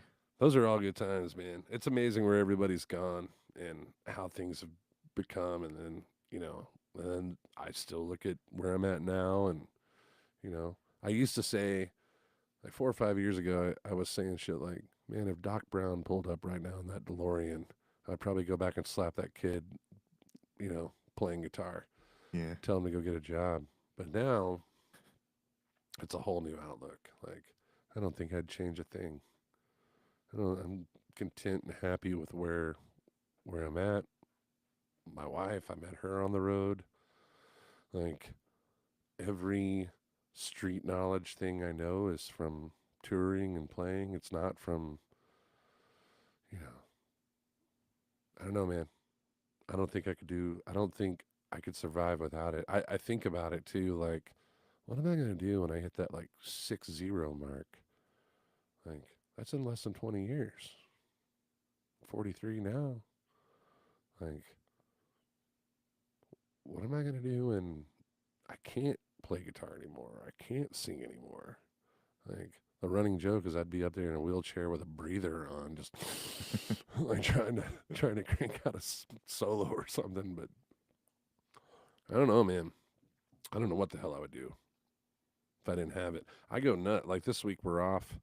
I have a lot of stuff to do here in the studio, but yesterday my old lady was looking at me going, "You okay?" And I'm like, "I'm just bored. We didn't have any shows this weekend. I did nothing but fucking media and content creation and blah, blah, blah, blah, and website crap." And she's like, "You need to go play music." I was like, I do.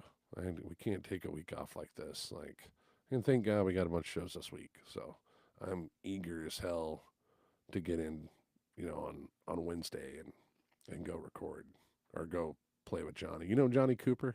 You ever heard of that name? I've seen him on TikTok. Johnny Cooper. We're friends. He he's got a really great story. You got to hit him up about doing a podcast. He's a great dude. He also plays bass for Prophets and Outlaws, and let him and I do an acoustic show, like a song swap, basically, every other Wednesday at the Blue Bayou in North Fort Worth. And then our band does a secret show there once a month. We don't tell anybody. We don't say anything. We don't promote it. We don't. It's the best. Blue Bayou is literally one of the best kept secrets there is in the state of Texas. It is so backwoods, and so, dude, I'm talking like, when I say backwoods, I mean like when you walk in, the walls are just plywood with pictures hung on them. It's still smoking allowed in this bar. Like, home cooked food, cold beer, cold drinks, live music 7 days a week. Like, we've been playing there every other Wednesday, or I've been playing there every other Wednesday for now going on 11 years. Wow. Yeah. That's a hell of a I don't have to residency. say a word. My band couldn't figure it out. They're like, "Why are you playing the Bayou?" I'm like, "You guys need to come play the Bayou. We should play the Bayou." Johnny's wanting to get off the rotation. He's wanting to do once a month. He'd become a father in the last 2 years. He wants to spend time at home with the kid. I was like, I'll talk to JC and we'll knock it down to where we take the other Wednesday. And so Deadwood started using it basically as a live rehearsal. We use it as a crew day. We get there at like 3 o'clock in the afternoon, unload all the trailer, go through all the cables, test all the cables, all that shit. We do it once a month, keep all our shit fresh and nice. Well, the first time we played there, all of them looked at me like, oh, I get it. I totally get it. This feels like a Friday night. I'm like, dude, there's like 60 fucking people in here. And it's packed. And we have a great show there every time we play. And if Johnny and I are there, it's the same thing. So it helps that there's like a multi-million-dollar neighborhood right across the street that they put in. But all of those people religiously come over there and see the show and tip well and take care of us, buy the merch, that sort of deal. So it's a really good spot. So when you do come to Tejas, call me and let's go out and hit some of the places that are off the grid. Like, don't go to the stockyards. Well, let me take you to some places that are off the grid and you're going to see some banging ass live music. That you'll just be like, what? Who the fuck's this guy? Why don't I know about him? Well, he doesn't have a TikTok. He doesn't even know how to use his phone, but fuck, he's incredible. There are some dudes out there that you're just like, man, what are you doing? I just gave up. I don't really care about the dream.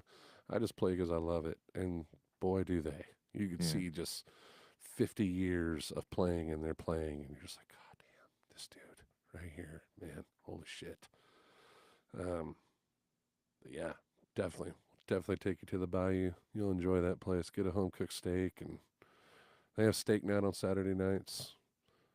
Big old friggin' porterhouse and mashed potatoes and green beans, and get you a Coke, watch some live music, then we can go hit Fort Worth. Nice. Yeah, I'll definitely. Yeah. Get it. Have you had a night in the yards yet? Yeah. Oh God, I'm sorry. How are you feeling after that? It was fun. We've done two parties there at the White Elephant. Oh shit. And I'm trying to think where. Did you go to the basement bar? No, I think I've only in the stockyards. I think I've only been to. I went somewhere else with Kane and Bryce. Filthy McNasties. That might be it. I don't remember. Well, when you come out of White Elephant, you kind of go up the hill and be like Filthy's on the right, and then Thirsty Armadillo, and then Cadillacs and Pearls, then kind of make the U-turn, Rhinestone, then come back down to Longhorn, then Basement Bar, and then back down. Yeah, I got separated because I went out the back to talk to Drew Herrickle, and then the guy wouldn't let me out front, and I'm like, I don't know where I'm going. And I could hear people screaming my name, and I'm like, oh, this is like Nashville. Oh shit! You go in the front, you're in the alley. You go to the bathroom, you walk over there, and you're in Johnny Vigo's. You're like, how did I get here? Right. And then it probably was that place. Filthy's, man. I got a lot of time in that place on that stage. Thirsty, same way. Rhinestone, since it's been 50 different things. Stock shows going on right now, though. Good God, it's gonna be fucking packed up there on Saturday night. That's gonna be, it's gonna be an ass whip because it's revolving. It's like a revolving door of people. It's kind of like Nashville, kind of like Broadway, but for original music. Yeah. We got Avery Stinnett opening up the night. I know Avery. Yeah, it's gonna be a good one, man. I got to call him and tell him he's okay to use our drummer's kit. We were trying to figure out how we're all going to fit on the stage. Because I think he's like a 5-piece band. But we don't have guitar amps or anything. We're all direct in with pedal boards. So Gary's just going to be marking X's where our boards are at and then pulling them off the stage. And wish you were in town this Saturday, man. Jesus Christ, that's going to be a show from hell. 90-minute set of holy hell. Holy hell. Yeah. Well, dude, Patrick, man, fucking A, man. Thank you for having me on here. Thank you for coming on. Yeah, dude. Absolutely. Telling us your stories and everything. It was a good talk. It was a good talk, for sure, man. For sure. What do you got coming up? You got anything big around the corner? Man, I don't think so. I don't know. I've been wanting.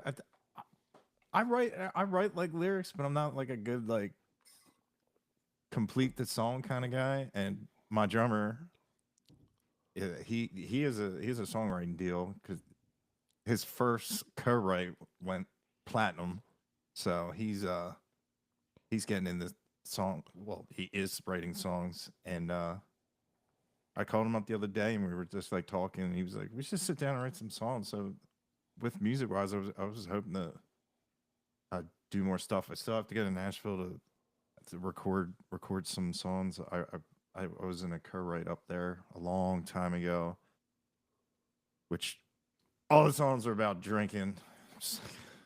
you Well, know, man, but if you have some, you know, if you ever get writer's block, whatever, hit me up. I do yeah, that. I I definitely help other will. guys write around here, and we bounce shit back and forth, and Yeah, I I love doing that. yeah, I've been finding myself wanting to do it. Like when I was talking to Adam Hood, I was like, man, I have a song that it's a song kind of about you co-writing a song, and like the band lets you jump in on it and play it, but they get big, and then it's just stuff just starts getting taken away while they're getting famous, and it becomes their song, and it's just like being on the other side of the guitar of Yep. being a songwriter. I just was like stuff like that. Like I don't know, but other than that, like the next show, I guess American Aquarium. Oh, nice, PJ. I'm gonna go Yeah, I see dig them. his style, man. I'd love to write with that dude. Yeah, Totally yeah, would love to write with that guy. yeah. He gave like a master class on songwriting. The Yep. the podcast I did with him. He fits the bill, like for what he does, what American Aquarium does. Like Deadwood would fit right there alongside him. Yeah, That would be a great show. But I'd love to write with that dude for sure. He's got some good shit, man. yeah. Is what is his latest one? Crier. Oh my God. Fuck. Ding, ding, ding, ding, ding. Yeah. And the, I was like, yeah, man, that's this a guy's fantastic song. love it. Yeah. Yeah. I was had it jamming today. I'm real big about using YouTube for all the music and then just running music videos up on the screen and letting it play through this because, fuck, it's a nice studio. Let it run. But I was in here cleaning all day today.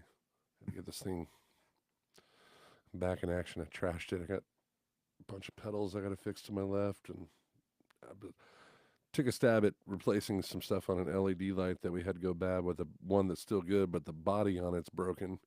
And as I started opening up, I've never done that before. And as I started opening up, I was like, yeah, fuck no, I'll just buy another one. This is too much for me. Yeah. Yeah. But yeah, man. There was something I was going to say and I can't remember what the hell it was.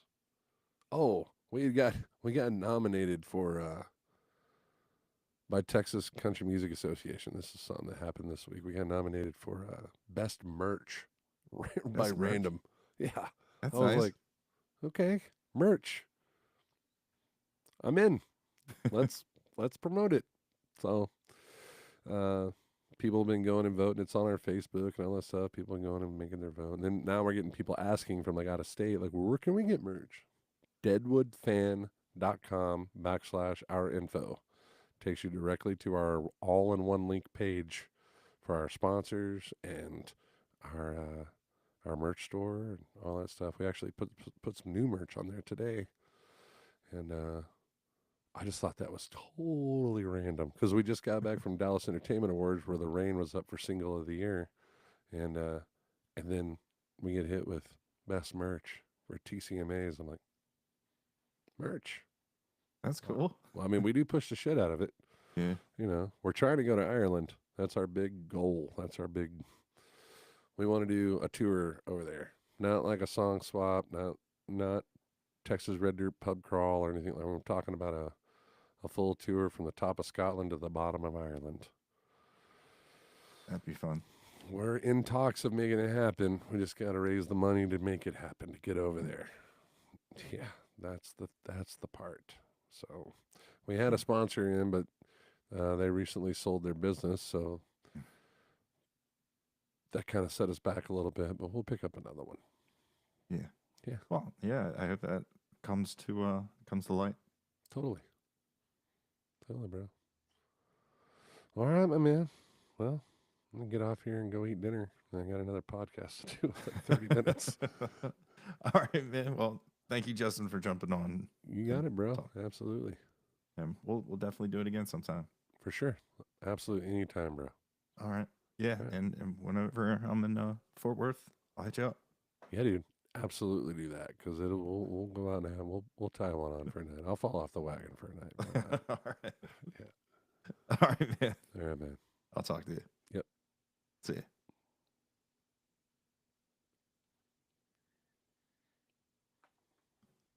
Cool. Everything